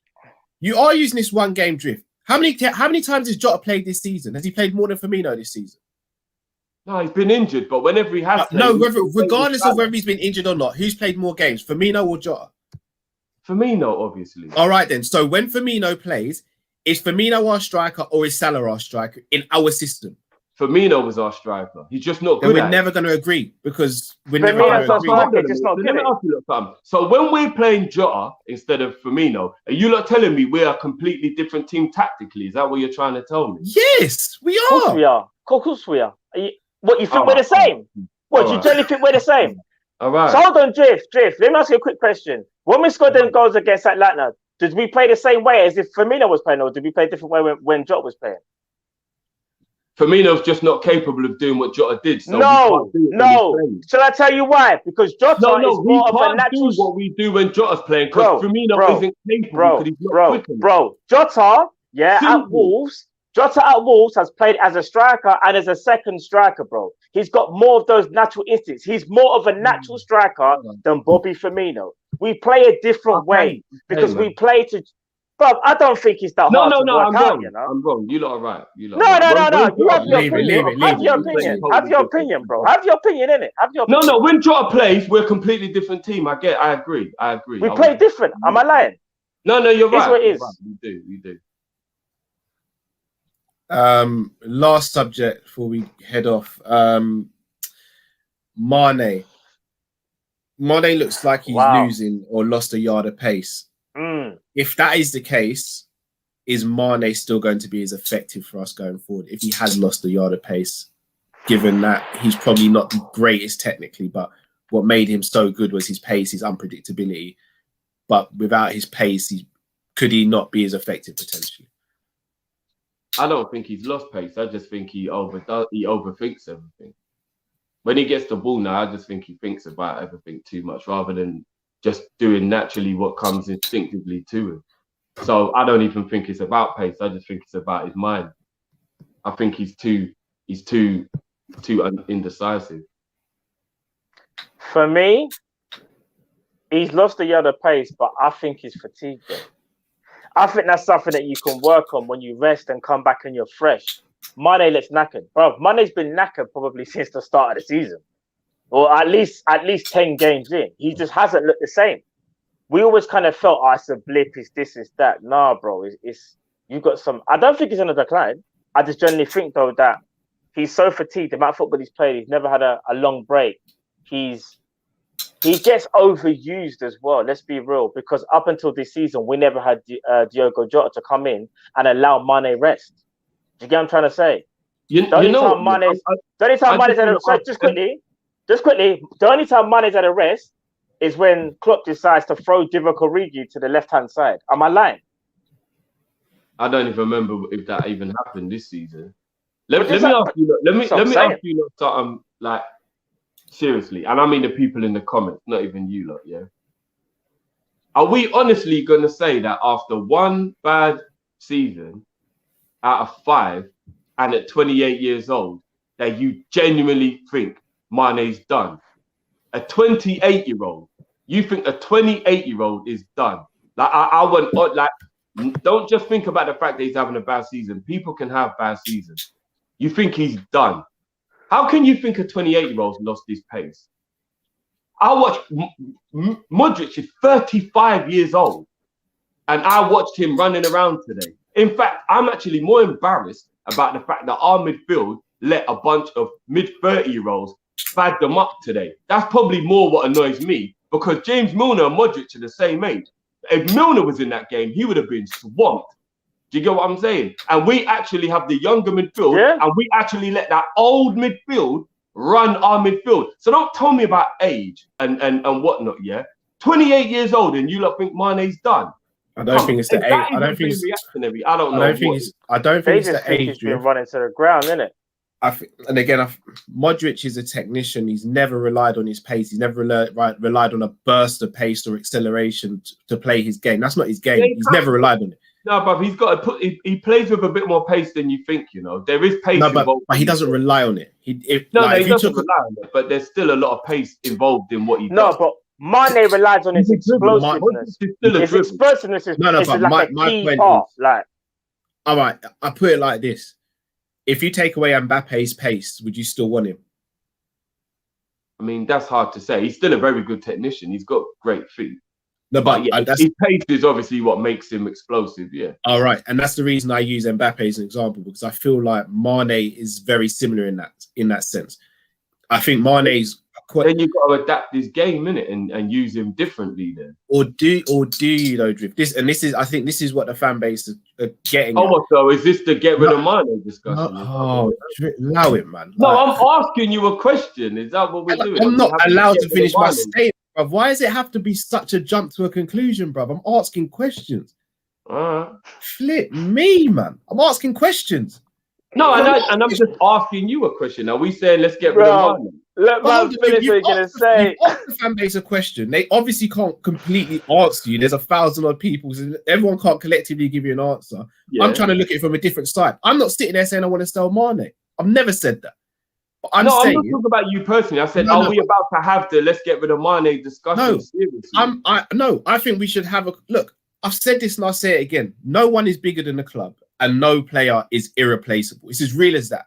Like we are all old enough to know that is the case now.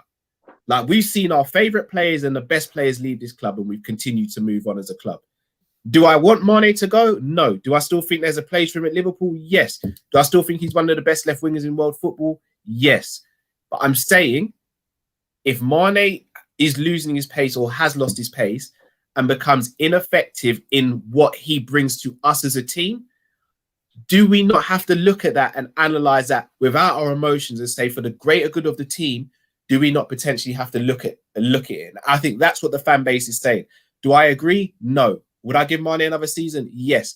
But I think that is what the fan base is saying. If he's lost a yard of pace, and if technically he's showing deficiencies because of that loss of yard of pace, do we now have to look at his position under threat?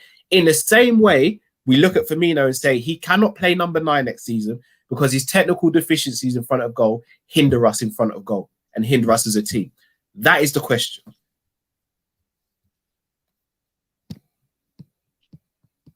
Bro, that's for me. That's yeah, for you, bro. For me as well. Yeah, all right. Do you want to go first, Drift, or do you want me to go? I don't need to answer that question. All we need to do is just wait for Mane to find his form again. That's it. It's that simple. Listen, all right. I'll give you a different answer. If it looks like next season, Mane's playing the same way, and dare I say it, it's that thing that we all feared and it is a decline, that's something you have to look at. No matter how great Mane is, if you're not doing the same things that you used to do and you can't be that same player, that's something we have to look at. Let's not hide on that. Let's not steep on that. Because here's the thing. You see with Robben and Ribery, two of the best wingers to ever play the game, yeah, in our generation, yeah. When they started losing a bit of pace, they adapted their game. If Mane's losing his pace, adapt your game. If you can't do that, then it's something that we have to look at, in my opinion. We just have to. We can't just sit there and say because it's Sadio Mane and we love him to bits that he just, literally burns into the ground until he literally can't do nothing. And I'll stress it again. I'm not even trying to say Mane's as good as Robben or Ribery or whether he's better. I'm just saying those guys, especially in their primes, had a lot of pace, but then they started to adapt. Ribery became more of a creator. Robben just became literally, I'm just going to come inside and bang it top corner. If that's what you can bring to the table, cool. But if you can't do none of those things and you can't bring a certain level that we require from you, that's something we have to look at. And I think that's a fair question, in my opinion, anyway. Jeffrey, you going to answer or you not? I answered it. What was your answer? There's nothing wrong with Mane. We just have to wait for him to find form again. Shit happened. It's literally that simple. I can't believe people are giving up on him so quick. Just wait for him to find form. So would you not agree that this season he's looked a lot slower than he has over previous seasons? No, I just think he just looks like he's in his head too much, and it's actually his decision making that I think's been bad. I don't even think it is his pace. I think but we've seen him get outpaced by people who last season or the season before wouldn't even have got close to him. I'm trying to remember the last time that's not the decision. We see it quite regularly now. He doesn't really take people on anymore. That's what. But even just general foot races, like if the ball's going to the corner flag, for example, and they're both chasing it, I see Mane getting outpaced now, whereas last season or the season before, Mane gets that first with quite easily. I'm trying to determination. I don't know. I next time I watch him, I'll actually watch how quick he is. I don't really pay attention to his pace. I more pay attention to what he's doing with the ball. And I just feel like his decision making is all over the place. That's what's annoying me about him. It's his decision making that's getting on my nerve. I'm not really paying attention to how quick he looks. So I'll next time he plays, I'll watch how quick he is and then I'll analyze his pace. I just think when he gets into the final third, he keeps making the wrong decision. He'll take a man on when he should pass. He'll cross when he should shoot. He'll shoot when he should cross. I just think his decision making is all over the place. That's what I think. And that's, I think, another part to the question is, if Mane has lost his pace, has he got the technical ability and the brain to playing our system as effectively as he was before? I think he does. He's just got to adapt again. He's got to adapt. I'll probably say he'll just have to adapt his game. If he can't adapt, it's like I said, if Robertson lost his pace, would he be a crap left back? But like, no, he'd have to adjust now. Do you get what I mean? Like, if Salah lost his pace, will we all of a sudden say he should have? Like, no, he just got to adapt his game. Like, we don't just throw man away just because he's not as quick as he used to be. No, I'm not saying to throw man away. No, I'm not talking about you. I'm just saying in general. If Mane's lost a yard of pace, you don't just dash him away. You just let him. No, we're not saying that. But I think the reason why people are asking this question more of Mane than anyone in the team is because Mane is probably the one player who relies on pace more than anyone else in our team.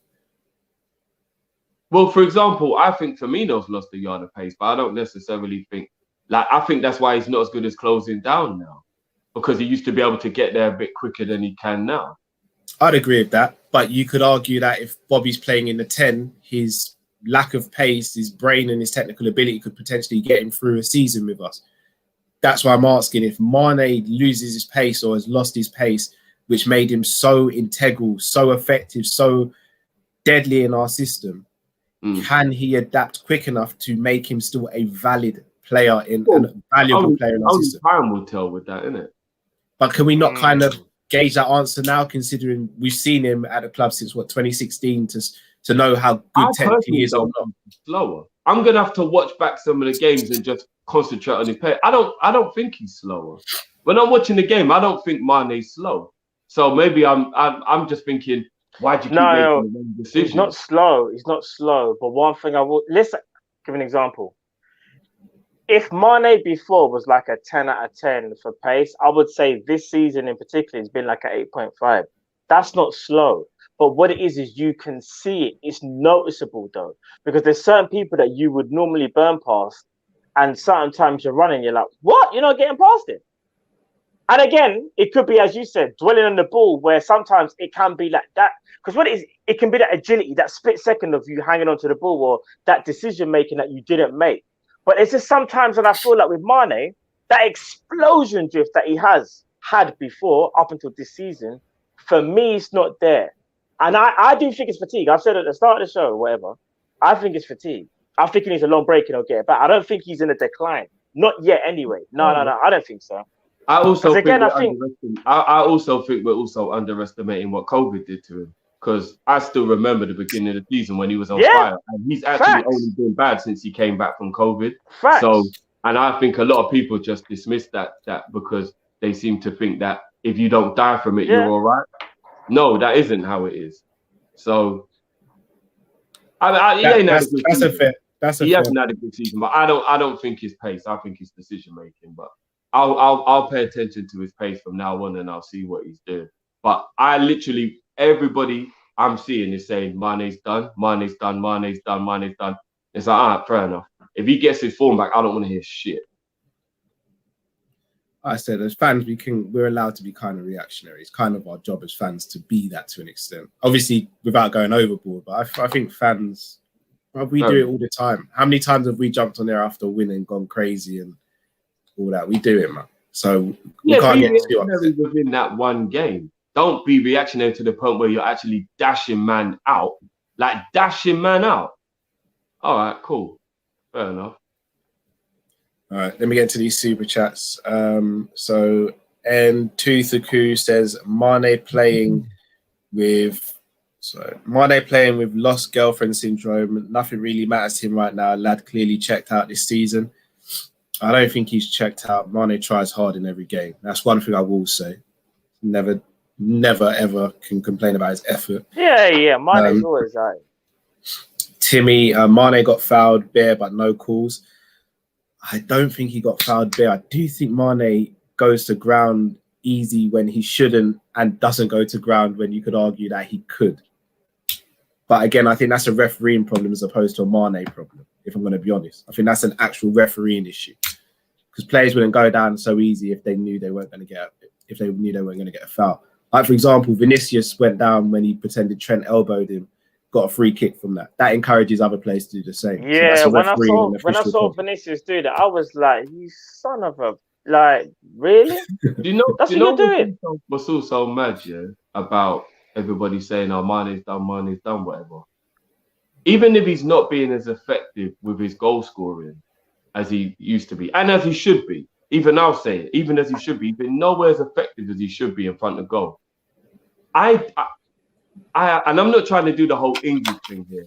I have never watched a game, even in a game where he's been poor in what he's supposed to be doing, and thought Mane's not trying.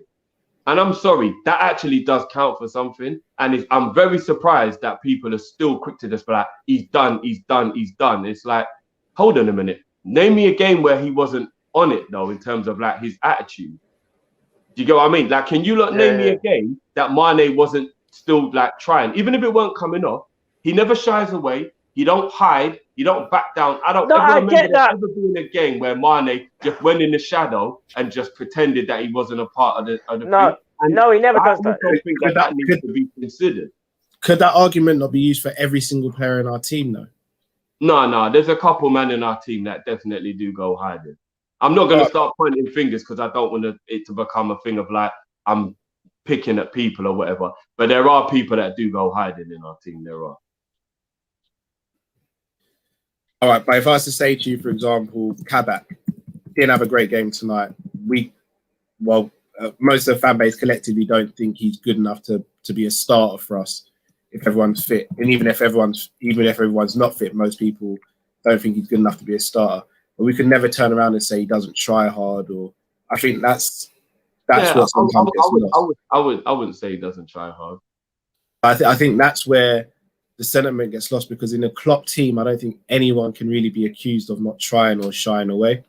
I think everyone kind of tries. They can be. They can. But I'm not going to start pointing fingers at people.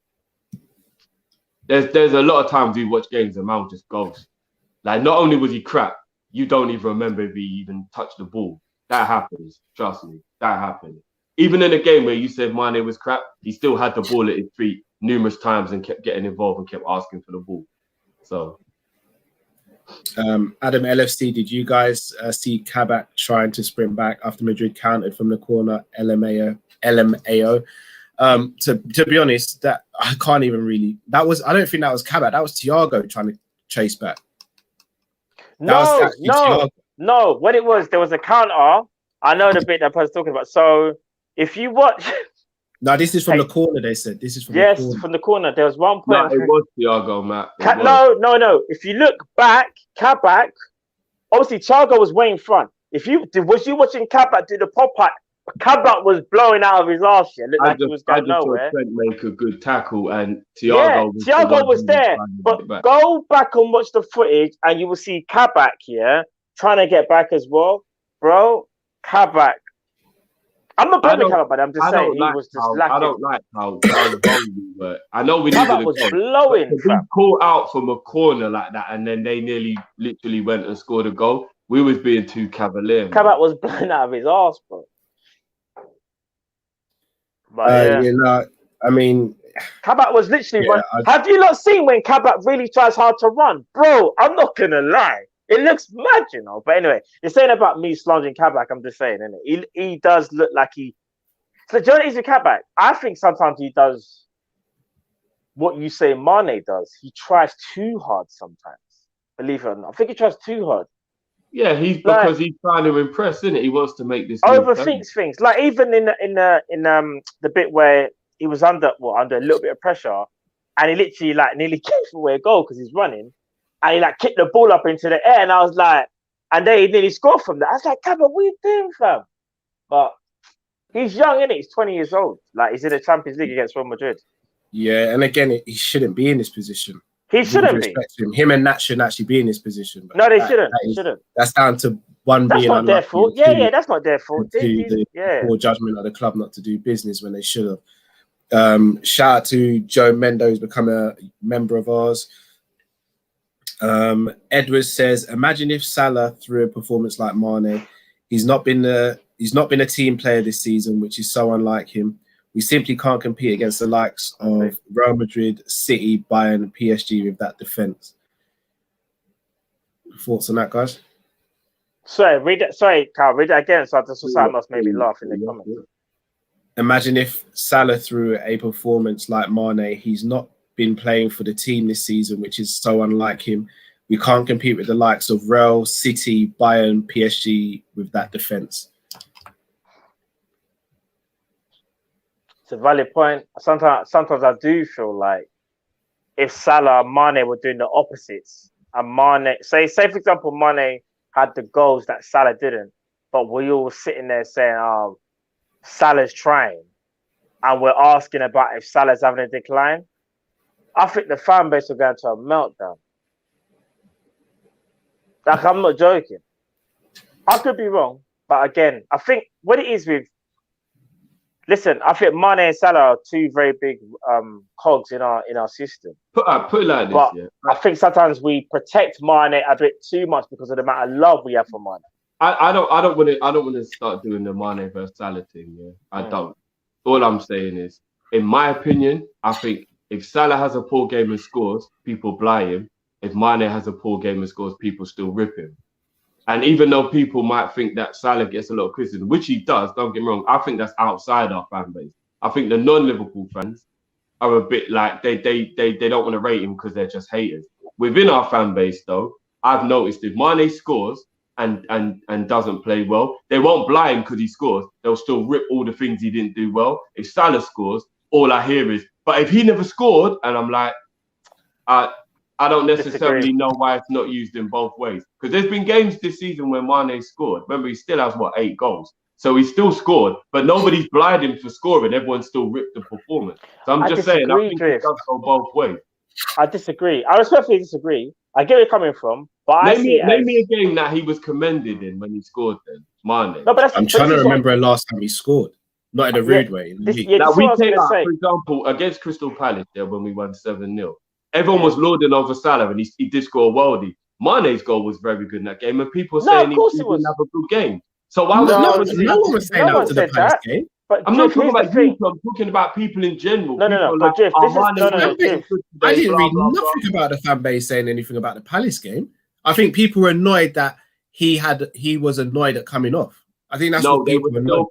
They were still pointing at out misses he made and stuff, and looking for reasons to still put him down, but he still scored a good goal in that game. Listen, Jordan is. I've been paying attention to it more, so you lot probably don't know. That happens with all our players. I remember we beat Midtjylland in the first game in the Champions League, and Firmino missed a sitter, and the fan base got on him, and I thought that was justified. He missed a sitter, no, but did he score a goal in that game? No, he didn't. No. But if he'd have scored a goal, I would have said, don't jump down his throat because he still scored a goal. No, but the Leicester game, for example, we beat Leicester at home. I think it was 3-0. Firmino got a goal. People were still on Firmino's neck as well. That's not fair then if you're not going to do the same to Salah. That's what I'm saying. I think people, in my opinion, people think people are biased towards Salah in a negative way. But I think they only think that because they're super Salah fans. Because I think anyone who's in the middle would notice it happens to all our players. But if there's a player that you like more, maybe that's why I noticed it with Mane. I think there's a bit of a false narrative at the moment. Because I've been told, when I've given Salah a rating or I've given him credit in a game, which I do all the time, I'm a Salah hater. What do I have to do to not be a Salah hater? Suck his ass. Because people who were super no one's saying that, fam. No one's saying that. If you give any criticism to Salah at all, they say you're slandering him. So what I'm saying is, we don't acknowledge those fans. What it is. If you're saying there was a game where Firmino scored, but he did miss a chance, and instead of giving him credit for scoring the goal, they were more on the goal he missed. I think that's unfair if you won't do that to Salah, because I don't really ever see Salah get slandered for missing a chance if he scores a goal. He only gets slandered if he don't score full stop. Hear the joke. No. Hear the joke. You see, when we beat Arsenal, do you know what I said? I said he should have got a hat trick. I said, remember I said if that's Harry Kane, he would have banged too. So I was the first person I was like, he got the goal, but he should have had a hat trick. You weren't having a go at him for it. No, but I was still disappointed. And then he moved on. He still had a very good game overall, though. Yeah, but I was still disappointed he didn't get a hat trick. Bro, let me say this. In my opinion, I try and be as fair as possible when it comes to all three of them. What it is, though, is that because we're having such an indifferent season, and it's one of the worst seasons we've had under Jurgen Klopp, It's more like the spotlight is on certain players because these are our star players. And here's the thing. No one this season has been, what do you call it? Like, I don't know, top 3 in world football. They just haven't. Even Salah hasn't been top 3. Remember, Goalkeeper hasn't been top 3, in my opinion. Like, I think there's been better performers maybe around world football. But what I will say is this, though. I think this season, Salah has turned up a lot more than Mane. He's turned up. And that's all people say. If you see the people that are saying, like, "Oh, get rid of Mane," that's air for me. That's air. Because I think if you're basing it off a season where someone's had COVID and been ill, and you're basing it off we've had an indifferent season, you're going way too far, in my opinion. You got to wait and see what happens next season. That's why I don't listen to that noise. But I just think what it is this season, they've normally been kind of close. Other than Salah's first season, they've normally been kind of close in terms of who's been the better player. Because even when they shared the golden boot, some people would have said it was Mane, some people will still say Salah. But I just think what it is this season, we've seen that Salah's level hasn't dropped off nowhere near as Mane's. And I think that's the alarming thing that people are worried about. I don't listen to the noise about him being sold, fam. It's just more about his drop-off is so bad. Hopefully, it's just a fatigue thing, which is what I think it is. It will be. That's what I'm saying. Listen, all I'm saying is it's just hilarious. It's like, in my player ratings today, if you go through it, Salah got my highest grade. But yet I hate him. What, am I not allowed to criticize him? If he gets the biggest grade in my team, how is he being hated on? I said everybody was shit, but he got the highest rated.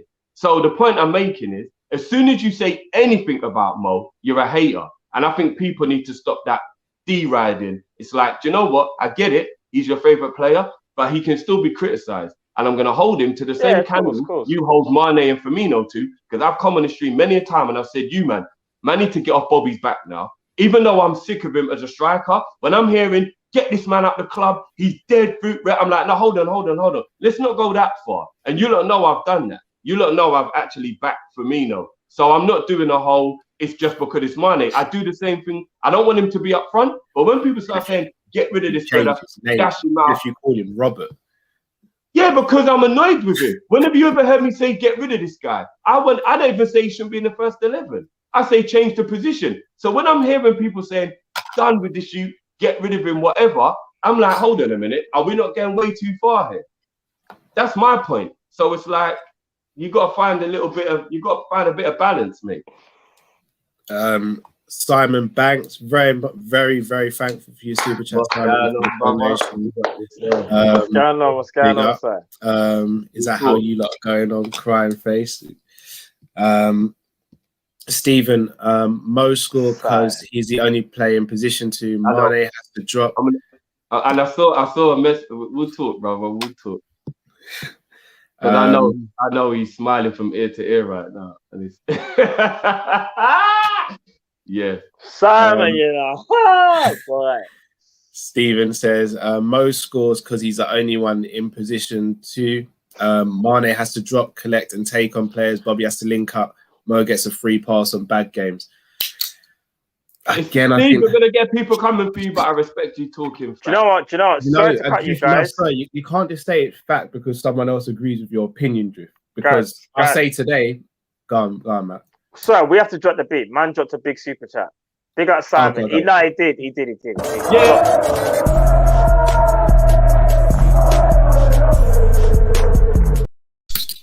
Big up Simon. Big up Simon. No, you know what, Cal? All right, fair enough. Maybe that was a bit too thingy for me to say facts when obviously it's opinion. But I do think that if you really deeped it and you really went through our team, we are designed to get Salah in front of goal more than any of the other three. We are. All right. Here's where I disagree with that slightly. When you look at today, Mane did the least amount of tracking back out of him and Salah today.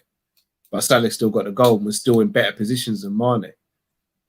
And he was more creative than Mane.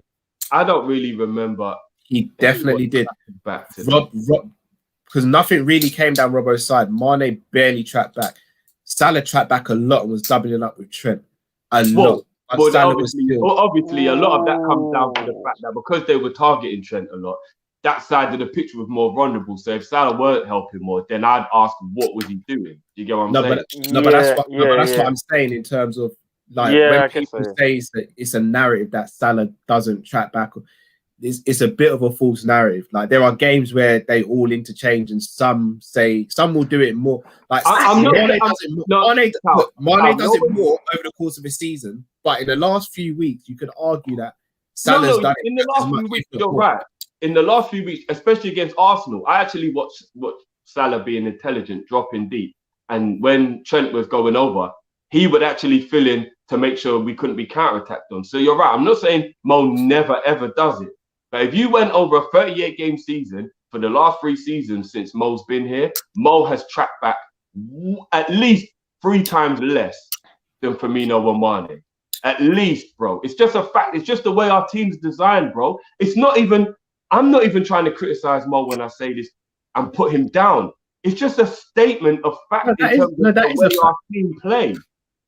That we are designed like Cal. When we have when we're defending a corner, we leave Salah on the halfway line. We're designed as a team to get him more goal opportunities than anybody else. It's just a fact, bro. I think a corner's I think the reason a corner's a bad one to use because Kane, for example, is Tottenham's main goal getter, but Kane defends corners. Drogba used to do the same thing. With that, he's not good in the air, really. Salah's not good in the air. That's what I will say. No, I get that. But the point that's just a small example of what I'm saying within our team, that we are more designed to get Salah goal opportunities more than the others. We are. Bro. That's because he's the most reliable at doing it, though. But you know what, Jeff? That's spot on. Whether by design or not, it's just how it is, bro. No, it is. No. Do you know what it is? I think it is by design because I think when you deep it, before Jota comes to the club, he probably was our best person at converting a chance. He probably was, innit? He probably is. I don't know. If you actually go over the 2 seasons prior when Mane and Salah were both on form. I would probably say they're just as clinical as each other. I think Salah gets more opportunities. Oh, Mane got the same amount of goals as him the season before. They shared the goal. Mane. I just they shared the golden boot in 2018, 2019 season. Yeah, they shared the golden boot. They shared the golden boot. Because I feel like they're just as clinical or non-clinical as each other, if that makes sense.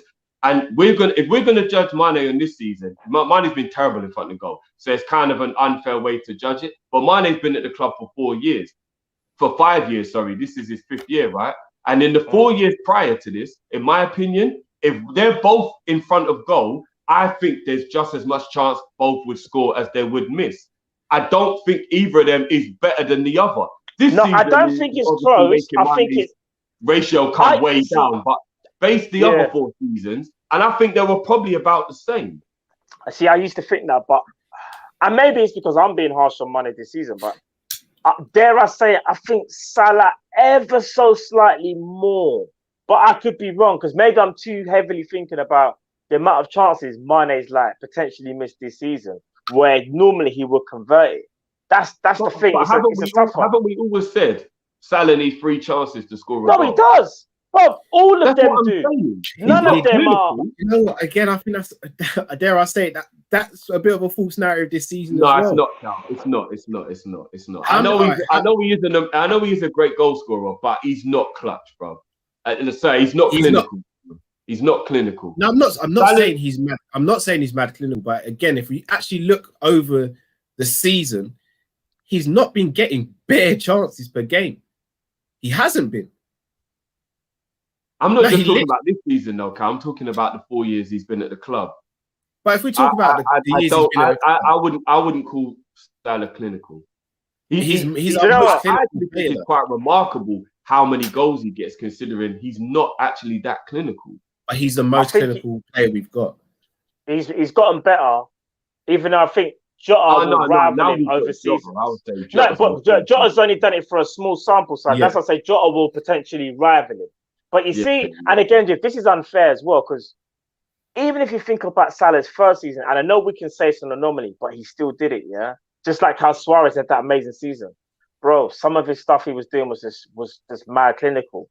And don't get me wrong, sorry. He hasn't necessarily continued that on, but he's gotten close kind of thing. Not necessarily numbers. But the wickedest thing is though, bro. Not numbers though, but just... You say that, yeah? But remember at the end of that season, what did we actually say? When you go back and watch the season again as a whole, now that it's over, you can reflect on it. Salah should have got 60, 70 goals. We had that conversation. Yeah, that's so true. Therefore, he's not clinical then, bro. Because that's one season. But again, to say someone... No, but that's just an example of what he is. He was having the best season he's had in his whole life. 43? And he still should have actually got 60 goals if he'd really gone back and looked how many chances he missed and shouldn't have missed. That's true, but then... You know what I'm saying? So what I'm saying, even though Salah is a great goal scorer, he's not clinical. Let's not go so far over the top. He's not. No, I don't think he's clinical like Harry Kane, like Aguero, not like that level. Again, I'm glad you said that, Matt. We say he's not clinical, but when we talk about clinical, I think there's levels to that as well. Because when we compare him to your Harry Kanes, your Agueros, your Lewandowskis, they are. Let's be honest, they're in a league of their own, isn't it? Yeah, when it comes to finishing, yeah, they are. So to say Salah's not clinical, is that again a bit of an injustice because we're comparing him to the absolute creme de la creme in world football? No, because if he's a world-class baller, then they're the people we do compare him to. I'm not going to compare him to Jesse Lingard and them, man. I'm going to compare him to the people who he's in the company. I think what he's trying to say is, because we do this, we all do it. He's a right-wing forward. He's not, as you say, he's not a striker. Yeah, don't come on my side now. No, I'm not. But I'm going by your logic, though. I'm going by your logic. This is what you wanted me to do the whole time. Yeah. So he's not a striker, by what do you call it? By logistics, yeah. He's not that traditional like number 9. But what we do is we compare him. We always do that because his numbers are so great. It's like you can't even compare him to dare I say it? I think Neymar's a better technical baller, than Salah. But Neymar's numbers don't compare to Salah's numbers. Dare I say it? I could be wrong there, but I don't think they do. Or even say, for example, we're trying to think a wing forward. Eden Hazard has been doing it for time at Chelsea before he went to Real Madrid. Everyone's talking about Eden Hazard, one of the greatest, and he is to a degree never had numbers. One of the great technicians, but numbers-wise, we would never talk about Eden Hazard's numbers. We never spoke about them. No, but I think it's a little bit different because he's a playmaker, isn't it? So he his goal scoring because he. But what I'm trying to say is, Salah's numbers are so good. Who do we compare him to? Who do you actually compare him to? On a serious note, who would I compare Salah to? Yeah, on a serious note, who can we compare him to? If you take out your traditional number 9, if you're going through the other teams, then that means it'd have to be compared to. I think Neymar. Do you know? It actually might be Neymar the only one. No, it would be Sterling, Gnabry, Rashford. Yeah, Neymar goes in there, players that you would have to compare him to. And maybe even but here's the thing: other players who are great goal scorers, but they're not clinical. Sterling ain't clinical. Rashford's not clinical, but they're great goal scorers. They get 20+ goals every season. And how many of, because Sterling for me is a very bad example to use. Yeah, he gets 20 goals every year, bro. No, but again, look at this. No. We're just talking about goal scoring, guys. Sterling gets. You were the first person on this channel that says how many. You're a tapping merchant. Yeah, you did, fam. Yeah, and you always say that. That's what I'm saying. He's a great goal scorer, but he's not clinical. He's not a great scorer. He's a tapping. If you get 20 goals every season, you have to be called a great goal scorer. I'm sorry, you do. You don't. Oh my God. How can you get 20 goals every season and not be a great goal scorer, guys? How is that possible? So, all right. So if that's the case, then we shouldn't even be having an argument about how great Salah is. Sterling already has 100 career goals in the Premier League. He's not a great goal scorer. No, I don't think he's a great goal scorer. No, I'm being honest. I don't think he's a great goal scorer. He's not, fam. You know he's not. You know he's not, Drift. You know he's not. Come on. You never say this. Don't you just suit the argument. He's not. He's not clinical. If he's one-on-one with a goalie, I don't have faith he's going to score the goal. He's not clinical. But you know what? If you're 25 years old and you've got 100 goals in the Premier League already, of course you're a good goal scorer. How many years has he been playing in the Prem? How many years has he been playing in the Prem? I think he's been in the Prem for 6 years now, 7 years, right? He started when he was 17 at Liverpool. 7 years, yeah, 13-14 season. He's been 7 years in the Prem and he's got 100 goals. And he's not a good goal scorer. That's 8 years. Let me ask you this. Would you in the best team in the Prem? With the best creators in the Prem? With the best creator. With the best creator in the Prem, Kevin De Bruyne. Oh, man. If Sterling's not a great goal scorer, what is the definition of a great goal scorer? All right. Shall I tell you what the definition of a great goal scorer is? All right. All jokes aside, if you put Raheem Sterling in our team, do you think he's going to get 20 goals? I don't know. Or 25. I'm going to be real. I don't think he does. But I think if you put Salah in Man City, I think he does. And that's not discrediting Sterling. I just think when a system plays to your strengths, and that's why I think it is with Sterling. Sterling's still a good player. Sterling's a good player. He's a very good player. There's no denying that. He's a technical baller as well. But when it comes to his finishing, we always talk about his finishing is like the worst aspect. Bob, do you want to know something? All jokes aside, you know, if Raheem Sterling even had like the same type of finishing, so to speak, as Neymar, but Raheem Sterling would be one of the top 5 world class. No, hold on. I think you lot miss. You lot know his finishing lets him down. You lot know I don't rate Sterling's finishing. That's not what I'm trying to say. What I'm trying to say to you though is, if you get 20 goals every season, you're a great goal scorer. It doesn't mean you're clinical. And I disagree. It doesn't mean that your finishing is amazing, but you are a great goal scorer if every year you get 20 goals. I'm sorry. Disagree. How can it not be? So you asked the question, what makes a great goal scorer? In my opinion, it's the amount of goals and the variety of goals you get. Fair enough. I'm just saying. And you know how we say Salah Mane is Rashford a goal scorer? You know how we say Salah? You know how we say Salah Mane 3 opportunities, bro. Sterling needs about 5.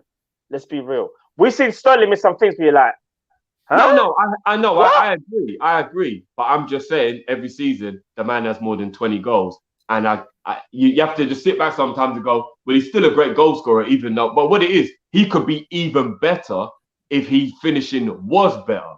That's what the thing is. He could be even better if his finishing was better.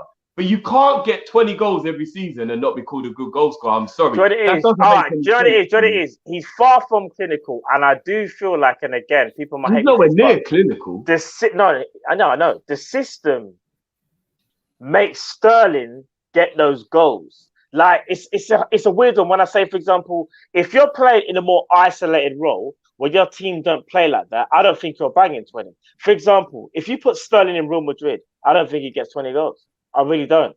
I just genuinely don't. You know why that conversation? That system there is so like it brings the best. And I think a couple of people are saying it. He's only had 20 goals plus in one season.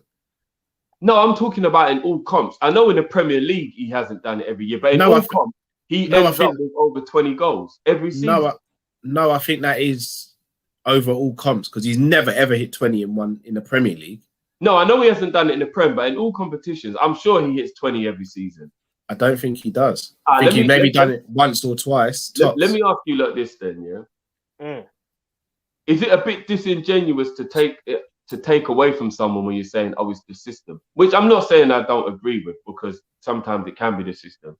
But the person who gets the least goals out of every wide forward in the league is probably Son.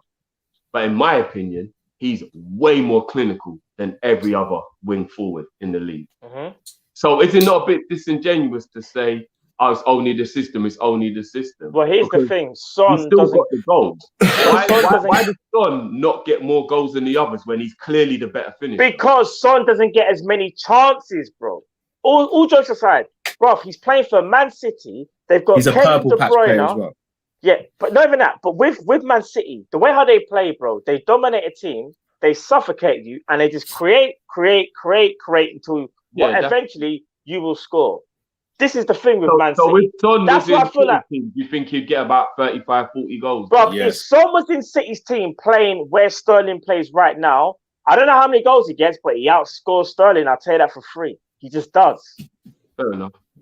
Because he's on another level to finish you compared to Sterling. No, he's so calm in front of goal. Sterling is just like, again, I don't want to discredit Sterling because I rate Sterling. He's a very, very good player. But when it comes to his finishing, and I think the way how Man City can get the best out of him in that particular system, remember, bro, it's not like Sterling is like, he even gets 3 chances in his goal. Bro, sometimes Sterling needs about 5 chances, bro. 5. No, I agree. I still don't think anyone who gets the numbers he gets can't be called a good goal. No, but Drift, if Kevin De Bruyne now... That doesn't make any sense. No, but if the team is creating on average, let's say we give an example. Say the team is creating on average, 4 to 5 opportunities every game for you. 4 to 5. And let's do you not have to be in the position to score the goal? Is that not what you lot said to me about? That's very true, but here's the joke. 4 out of the 5 are probably clear cut, or at least 3. We're talking about the best chance creating team in the league. Dare I say it, maybe even more than football. But they can create anything. Bro, it's mad. They're the one team where you look at and you go, you have to look at their players very carefully, see what they can do. Because you see Mahrez, I think Mahrez is absolutely sublime. Like, I think he's sick. But dare I say it, he ain't clinical. But he suits their system for what they need. He's a techie dribbler. So why did he get many goals with Sterling then? Do you know why he didn't get many? Because they're different players. Sterling is more, I'm going to try and get on the end of something. No, just Mahrez, that's their starting position doesn't mean that's what they do. They're different players, though, Jeff. They're different players, though. Bro, they're still wide forwards. They're still wide. All right. So why didn't Bergkamp get as many goals as Henry then? Mahrez is a natural 10 playing on the wide. Dare I say, he's a wide right /10. When he was like the support striker, so his job was to create the goals for the striker. They lined up in a 4, as you said, they lined up in a 4-4-2. Why did they not get the same? That's a bad example. Bergkamp's not a bad example. You just said they played. You just said Mahrez and Sterling both play up front. Why doesn't he get the same amount of goals? I've gone back to you and said Bergkamp and Henry used to play up front. Why didn't they get the same amount of goals? So what you're telling me is, as a wide forward for City, if you're Mahrez, you're told to do something totally different to what Sterling's told to do. Yes. Yes. Oh, yeah. Fair enough. Well, you think they're told to do the same job? Because just quickly. Not exactly the same because they're different types of players. But in my opinion, I think Guardiola still wants as many goals out of Mahrez as Sterling. Of course, but Mahrez is more the creator. He doesn't say, Mahrez, you don't have to score today. No, he's not saying that. But what he's saying is this. Before I had Leroy Sané. Leroy Sané was the guy that creates Sterling, you get the goals. This season, Mahrez is now you. And because what it is, Drift, Sterling is probably the best at running in behind. He's the most he's very good at running in behind. Just that his finishing lets him down, So he makes very good runs. If you even think about Bernardo Silva, if he plays there, he's the chance creator. Mahrez, the chance creator. Sane used to be the chance creator. Sterling is the best at running in behind. People saying chance creator, and I'm not saying that you're wrong in what you're saying, but so what is David Silva? What is the fullbacks? What is De Bruyne's job there? Like they're all chance creators. So what you're saying is everyone in that team is just get the ball to Sterling. Then is that what you're saying? Or Sterling and Aguero / Jesus. Yes, that is pretty much their thing, bro. I disagree. I think it's. I disagree with that. So it is. This is how much. Listen, Pep trusts Sterling to get on the end of things because when sometimes City don't even have a striker, they play Sterling through the middle because he's more naturally like I'm gonna run in behind. He's got more of a striker's instinct. No, I get that, but that's what saying, that is, that's why by design. Let's not get onto the whole City thing, but I'm just saying. I think if you're wide forward in the City team, you're expected to score goals just as much. Whoever is playing, I just think Sterling's the best at doing it. Honestly, I just think. Do you think Sterling's expected to create as much or as best as Mahrez is then?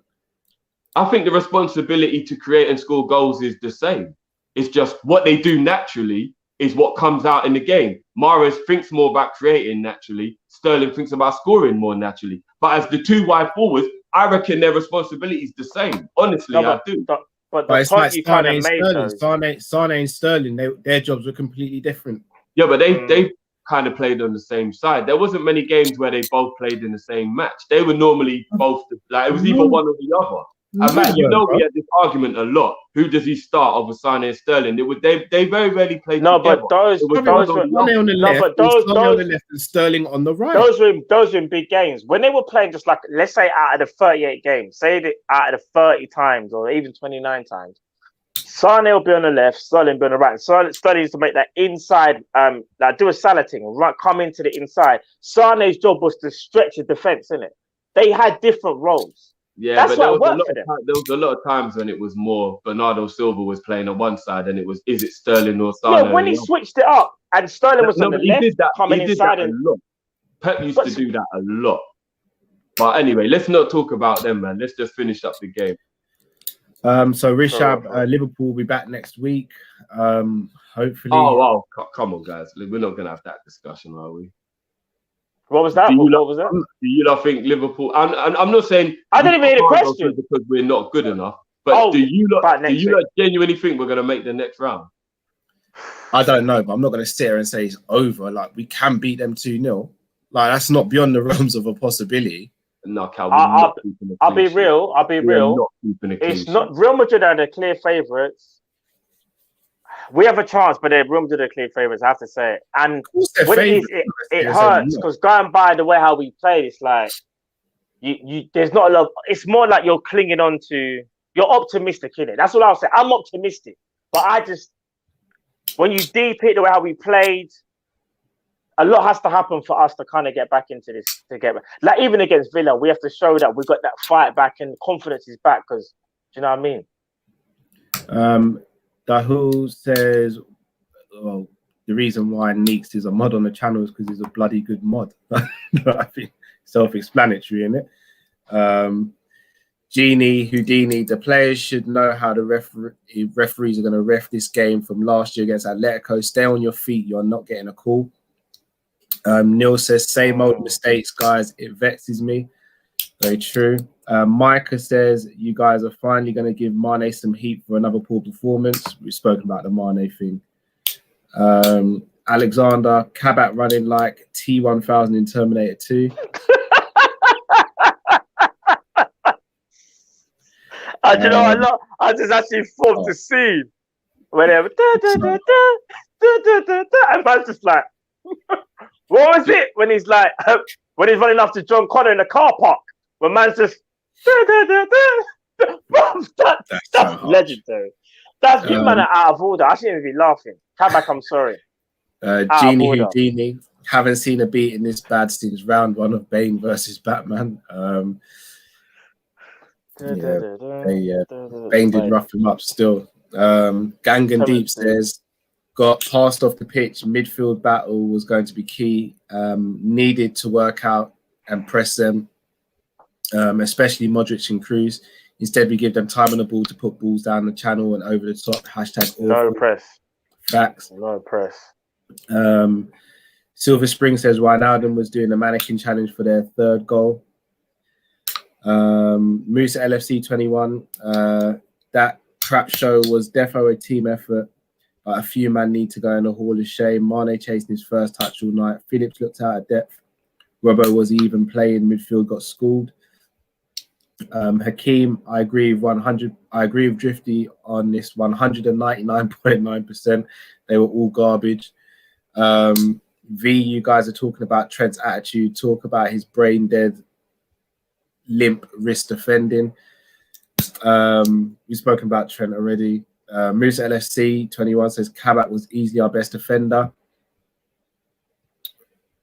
I don't know if I agree with that. Sly Ross, thank God we didn't give Genie 200k. Diabolical. One game, raw. But all right, but if we say one game, but we kind of written off Nat and Kabak based off this game as well. So should we not have the same energy for all the players? Genie had 3 years in the bank. No, but we're talking about Genie today. We're talking about Genie today. No, but if we're going to say Genie don't deserve a new contract, that means we're not going to act like we've seen what he's done for us. Not saying he doesn't deserve a new contract. Saying about 200k. That's what he reportedly wants. No, it wasn't 200. It was 160. Now apparently he wanted 200. I've heard that from quite good and authority. there's still two different things. Genie is a certified member of our squad. I'm not having any comparisons to Phillips and Kabak with Genie. I'm just not. Dinesh says, I would play Ben Davies, got nothing to lose. We've got pride to lose. The Worldwide Baller says, Mane done. I'm sorry, Klopp's management today was horrendous. Keita hasn't played in a month, still was better than Genie. I don't care, never want to see him wear the armband. Again, I'm sick of him, he's trash. Rion says, Kabak and Phillips were nowhere near the worst players. It's a bit disingenuous to decide their fate from this one game. Anyone can get touched by Madrid.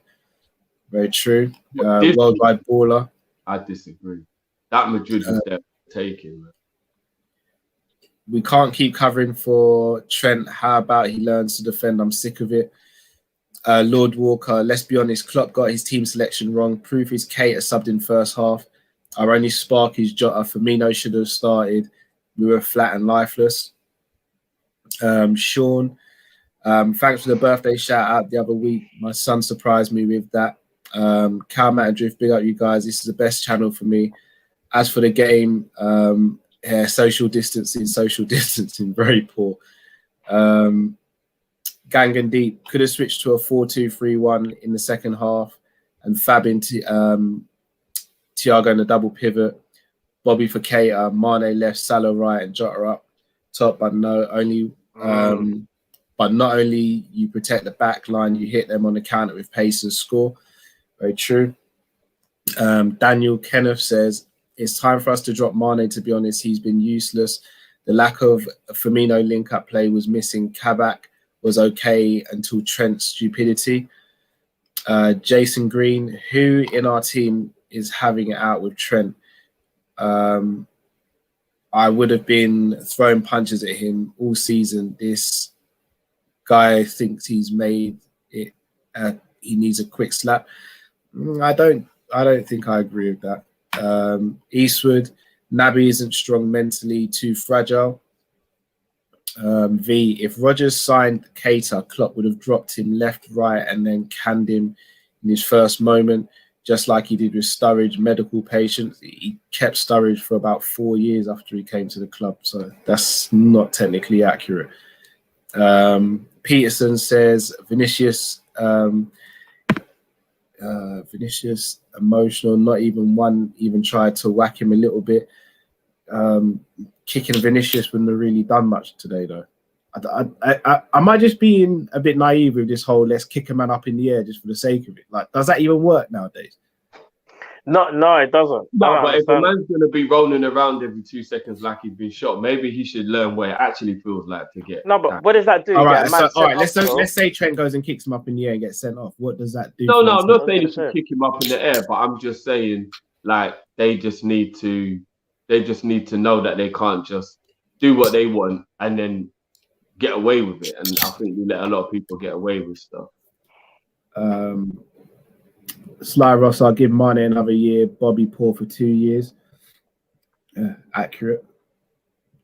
As a striker, that's the thing. He's been poor as a striker. I don't think he's been poor as a player. He's been poor as a striker.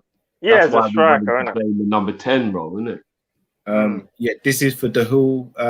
With all due respect, Dahul, if you're not too satisfied with what we do here, by all means, change the station. There's loads of channels on YouTube. You can go and watch that. You'll be happy with. You don't have to watch us.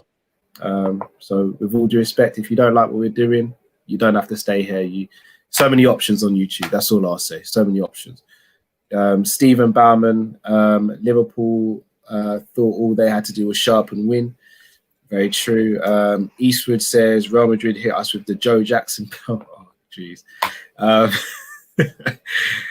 Oh, boy. Oh, that was a good one still. Professional. Got me. That's got me. Hee.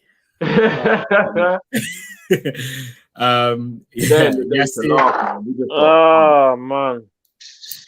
Yassir, Drifty is a realist dude. It's hard to criticize your own players, and Salah was poor. That's a consolation goal. Vinny outplayed him for real. Vinny didn't outplay Salah. He outplayed Trent. How can their winger outplay? No, we're talking about as the two wide forwards in the game. Who's the one who had the better game? Isn't it? Well, all right. If that's the argument, then who had the better game, Furlan, Mendy, or Trent? But that is what a lot of people make comparisons with, isn't it? Like position, like you know, they'll be like, Kane and Aguero, who's gonna come out? Man. They don't play against each other. It's just who's gonna be the one who scores the goal. Messi versus Ronaldo. They're not actually tackling each other in the game, are they? It's which one of them has the better game. So I get your point. Fair enough. Sly Ross, worryingly, Klopp partly blamed the state. Oh, he didn't. All right, guys. Some of the people in the chat have said that Naby and Genie apparently have been getting severe racism while they've been over in Spain. Yeah, I don't know if it's online or in person, but apparently they've been racially. Shut up. Shall I be real with you, Drift? I saw that come through the comments. Like, with all due respect, like, is there even any point talking about this at the moment? Because, like, what's no? But I just thought I'd let you lot know in case you missed it, because that's. No, I haven't missed it. But if I start talking about it, we're going to get shut down as a channel because it was online. Yeah, that's. Ain't like, let's be honest. We're YouTubers, yeah. If I start playing another track on this video, within 30 seconds of this video being finished, we get done with a copyright strike, don't we?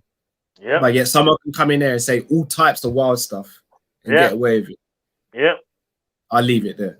M to the O. Drift, the Salah agenda is incredible. You said he don't deserve credit for scoring because it's his job like a striker, yet expect him to track back. I'm not going to go back into the Salah stuff.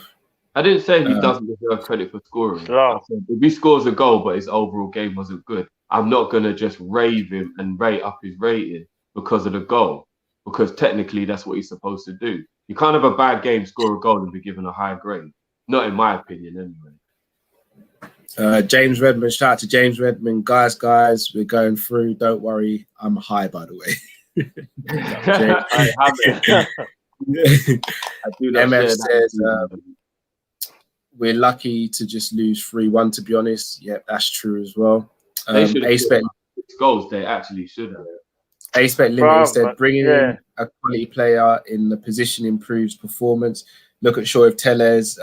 Drifter, you got to detach emotion from these players, bro. Ashok says end of an era if Klopp doesn't refresh the squad. Musa LFC 21. This isn't aimed at you guys, but our list of successful period in the EPL era, we've played without a proper 9. So why the obsession with buying a proper 9 who don't know we don't know would even work in team? I think we asked for it because it's the next step of evolution. We've got to try something new, in my opinion. Goalkeeper says Klopp's record against Spanish teams in the Champions League is doo-doo. Away against Spanish teams, we don't travel well. We actually lose quite badly and embarrassing. Seville, Barca. Now, like, I don't really remember many. We didn't lose away to Sevilla in the Champions League. Didn't we go 2-0 up and let them come back? We drew 3-3 with 3-0 up and let them come back. 3. I remember that game. Oh, that game. But again, Klopp can't be blamed for Alberto Moreno. Let's be honest. Yeah, double agent Klopp, for real. Double agent, bro. Klopp can't be blamed for Karius back in 2018. So you got to stick some narrative on it as well. Oh yeah, Atletico. We lost the way to Atletico. I'm trying to remember when we played in the semi-final of the Europa League in his first season against Villarreal. Yeah. Lost 1-0, what was the score of that game? We lost 1-0. Moreno vacated his position again and we conceded late. Yeah. So we haven't won away against typical Moreno vacating position.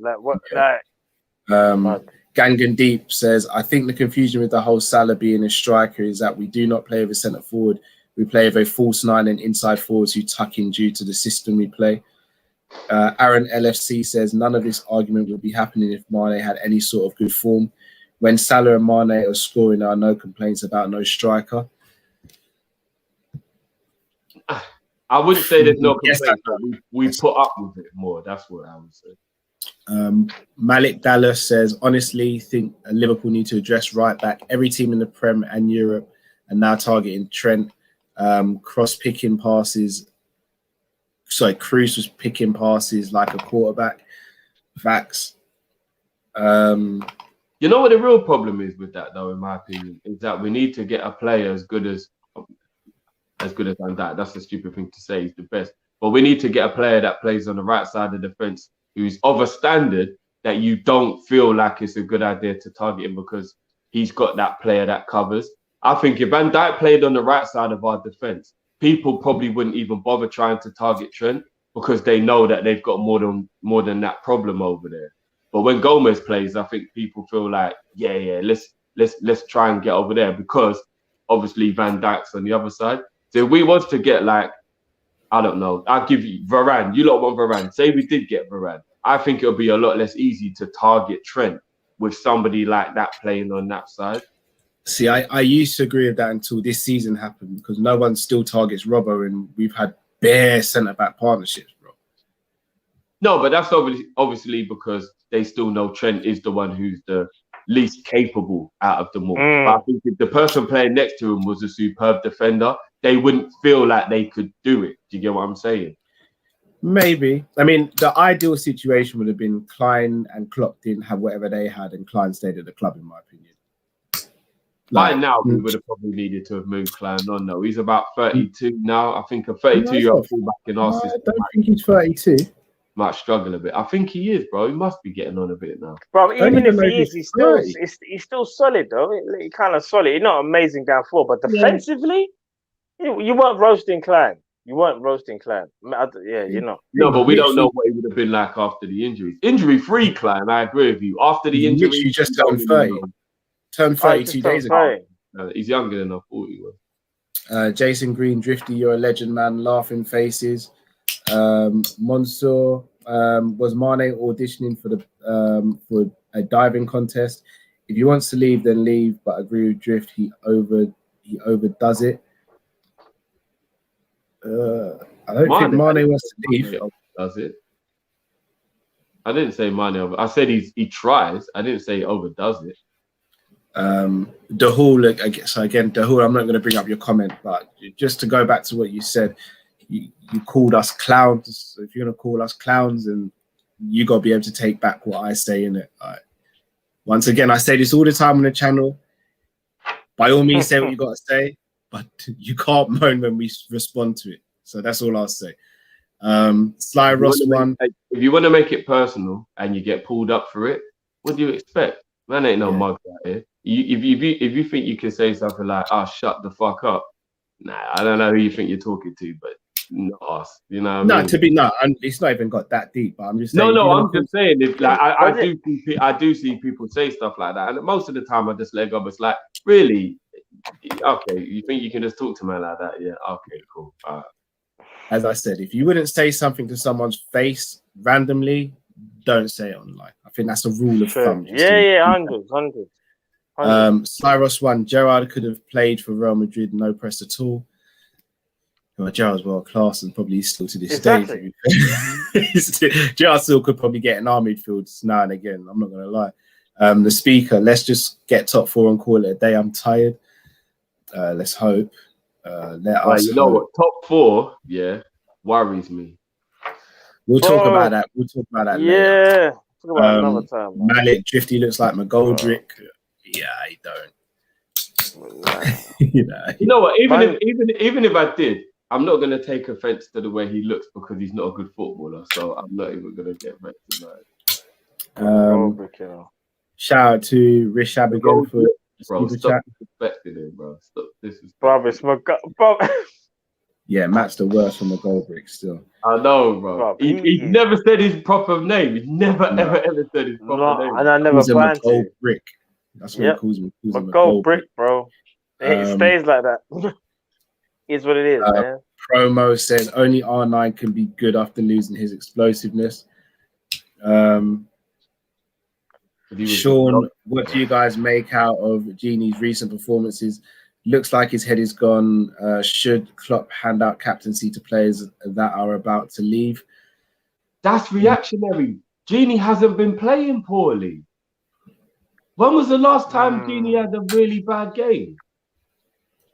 I don't think he's played well for these last couple of games, especially. Like, is that not reactionary to say Gini don't care and he's playing crap? I don't think Gini's playing crap. I don't think he's playing today. Obviously, I don't think he had a bad game, but today. But when I think about the other games he's played in, like when we beat Leipzig, for example, the Arsenal game, Gini ain't been playing crap. Yeah. Not in my opinion. No, I agree. The Tuku says timeless stream, lads. 100. Yusuf says not gonna lie. It's just that they're better than us. Simple as. Without their star players, though, they shouldn't have been. That's the point. Dahul says, false. I called Neeks a clown. I won't allow you to lie on me. The way I read it sounded like you called me a clown. If you didn't call me a clown, fair enough. I still wouldn't advise you calling other people in the comments a clown. No, I mean, if you call me a clown or someone else a clown, it's not the best practice, really, is it? Like, that's like me saying to Drift, I didn't tell you to F off. I told Matt to F off. I'm still telling someone to F off, innit? Exactly. Like, come on, people, man. Do better. Do better. Peterson says, Bobby, just like Vinny's posts on IG, they don't care. Yeah, Bobby's got a little habit of that, man. He needs to stop that.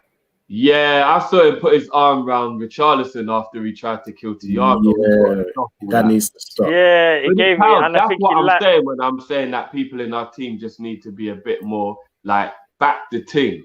You get what I'm saying? You can't watch man try and kill your teammate and then put your arm around him, man. It's not on. It's not on, man. That's for real. On. No, I agree. Bit Dak, just send your super chat again, Bit Dak. You don't have to pay for it. Just put it in the comments and I'll read it out if I see it this time. As I said, and I'll say all the time, sometimes super chats don't come through to us on the stream. Sometimes they get blocked by YouTube or they get lost. So none of your, as you know by now, all your super chats do get read out. Colossal says, why is Mane the scapegoat? Literally everyone was awful tonight. The same question. Trayvon Sanderson, no relation, literally no relation. Is it a poor game if Salah scores and we get 3 points? It could be, because if Salah misses 4 chances and let's say he could set up 2 more chances, we only win 1-0, then yeah, it is a bad game. Because here's the example, like Gini didn't play well today, yeah? Like, no, he had a shocking game. But Gini created the goal. So what I'm saying is nobody remembers that part if you've got like, I'm not going to say agenda because agenda feels too harsh, but you get my point. If you've just got in for that man and you just want to go at him, you'll forget what he did. And that's the only thing I'm saying that the Salah fans do is they won't do that same thing. They'll make sure you remember all the good parts. That's all I'm saying. And I'm not saying other people aren't guilty for it. Maybe I'm guilty of doing that with my name myself.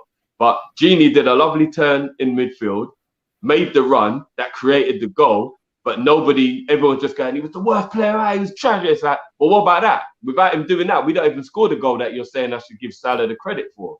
Do you get what I mean, Cal? So it's like, you've got to keep the energy for everything. You get what I'm saying? Yeah. William Wright, we need a major rebuild this summer. Need a new backup goalkeeper, backup right back, 2 centre backs, 3 midfielders, 2 attackers. That is a lot. I don't think we'll be getting that. Moose LFC, I hear you, Drift, but the other 2 get more chances and even miss more chances. Look at the stats. I think that's to do with Kane, maybe Son and Sterling. The Son, Sterling, or Rashford or whatever. Yeah, I was just trying to make a point anyway with that one. Rishab, I'm an Arsenal fan. I love your stream, though. Much appreciated, Rishab. Much appreciated for that. All the world. Rival watch is the best show to watch when you're an Arsenal fan as well. Fridays, 10:07. Daniel says Mane needs to be dropped. Honestly, he is not showing levels. I feel Firmino was missed in the game with his link-up play, and I think 4-3-3 formation has to go. No, just wait until we get Virgil and Henderson back. That's what I think. Obviously, we won't go back into that chat. I know. Imagine if Henderson was playing today, we definitely wouldn't got bullied like that. I'm telling you. As I said, we won't get into that conversation again. Small donation from me. Big up to Don123. I've been busy with school, but big up to you for lifting the mood after our game. Also, what's the clicking sound? Revamp needed. Can you guys hear a clicking sound? I heard it while you was actually saying it, which was weird. But I didn't hear it before that, which is weird. Oh, yeah, that might be me. I was clicking my knuckles. Apologies. Oh, raw. That's a Liverpool goal you're doing now. No. Sorry, apologies. I'll stop doing that so close to the mic. Matt, because Mane's hairline is causing aerodynamic drag. Potentially. Callum, not me, was really enjoying the positive shows, not gonna lie. Yeah, I know. Right. I was as well. I knew they weren't gonna laugh forever though. I knew they weren't gonna laugh forever. Man. Question is from BitDAC Exchange: can we beat Real Madrid at home 2-0? No. We can. I think we actually can. We can. But it's going to take a mammoth effort, though. No, we can't. Mammoth. I'm not saying we can't go through. There's no way we win that game with a clean sheet. We cannot beat Real Madrid 2-0. And that's why I think they're out, because I don't see Liverpool scoring 4 goals the way we're playing at the moment. And that's probably what we'll need to win that tie. Fair enough. BitDAC Exchange, is that the super chat? You said that you think we were missing. If it is, let me know, please. Trayvon says Salah's injustice is that he's called more selfish than Mane. And finally, Musa LFC 21, Salah has only missed 1 big chance more than Son in the pre-kick. I'm not sure, but the narrative is basically since the season, I think, but the narrative is so different.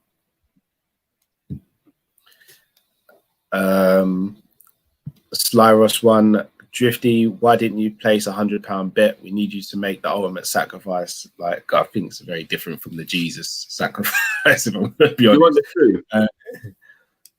I put a £20 bet on Real Madrid to win this game. Wow, you should have kept that to yourself still. For real? I don't care. Wow. I would never understand anybody not understanding that I'm paying for a victory or I'm being paid for my pain. I would never understand. If you don't understand that logic, against your team. If you don't, let's not do the whole morality thing. That's not what it's about. It's about morality. It's about common sense. No, that's morality. Bro, it's just there's how many other teams that play? You have to play. That's the biggest thing. But I don't care about other teams. I want my team to win. So therefore, I'm paying for a victory. But if my team loses, I need to ease my pain. Fair enough. If you don't get the logic, then I feel like you really need to just think about what I'm saying. It doesn't make any sense to me. No, if you want to bet, that's I'll bet with Liverpool. By the way, I'm glad you lot got the score right. I just wish you'd have got the teams the right way around. Fair enough. It was actually the score you lot said. I don't know where your confidence came from, but yeah. It came from the fact that we were playing well. We hadn't conceded in 4 games, had been playing well in the previous 4. And the fact that 3-1, that was mad ambitious. I told you. But if I said to you, there's no Varane, there's no Ramos. You lot said that before you even knew there was no Varane. You thought Varane was playing when you said that. Exactly. And they had no Varane as well. That's what I'm trying to say.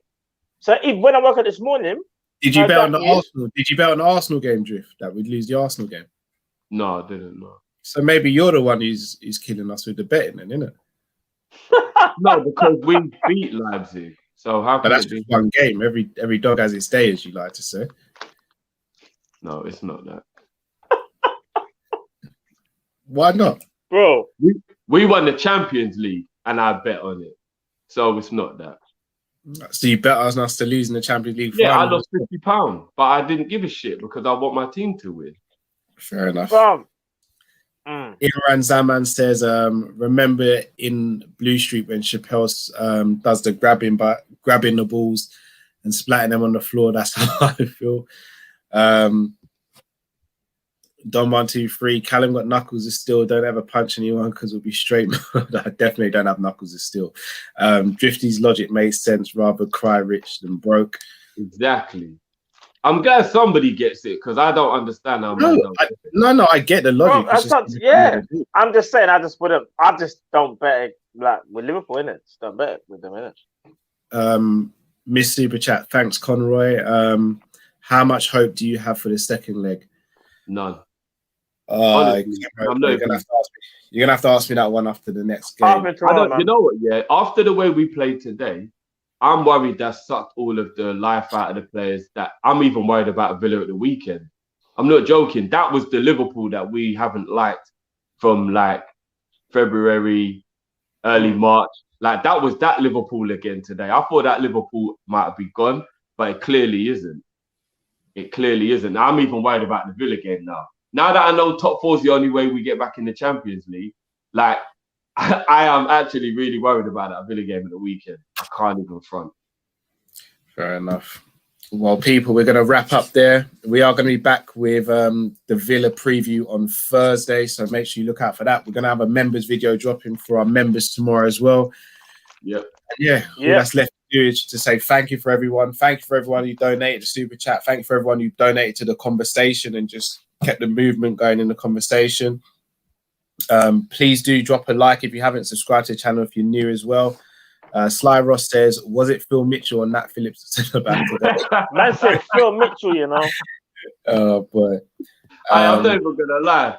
Phil Mitchell, is actually in real life one of the biggest gangsters ever. If you look what he does in his real, like on all those documentaries and all that stuff. So are you sure you're thinking of Ross? No, you're thinking of Ross. You're thinking of Grant. Grant, yeah, sorry, my bad. Yeah, other way around. Yeah. Don't be fooled by that. Don't be fooled by that, bro. There's cameras there for a reason. No man's gonna shoot up Grant in front of the camera. Bro. No, but I still think he's a little Ross Kemp. He's still a bad man. I don't care.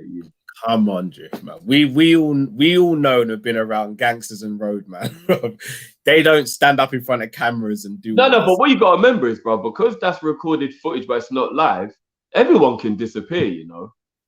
Like, don't get twisted, bro. What you think the cameraman's safe because he's holding that camera, but it's not live, yes, you know. Do, bro, because they're picking. Bro, it's not live, bro. Them man are gangsters, bro. Drift, they're picking who they are and who they're not. Ross Kemp's a G anyway. I rate Ross Kemp, but let's not act like he's just going into the hood randomly with an expensive camera. I've seen people get robbed with less than an expensive camera and being Ross Kemp. So, but people, much love, and until we see you next time, stay safe, stay blessed. We're Kopish, and we are out, people. Take care. Hey.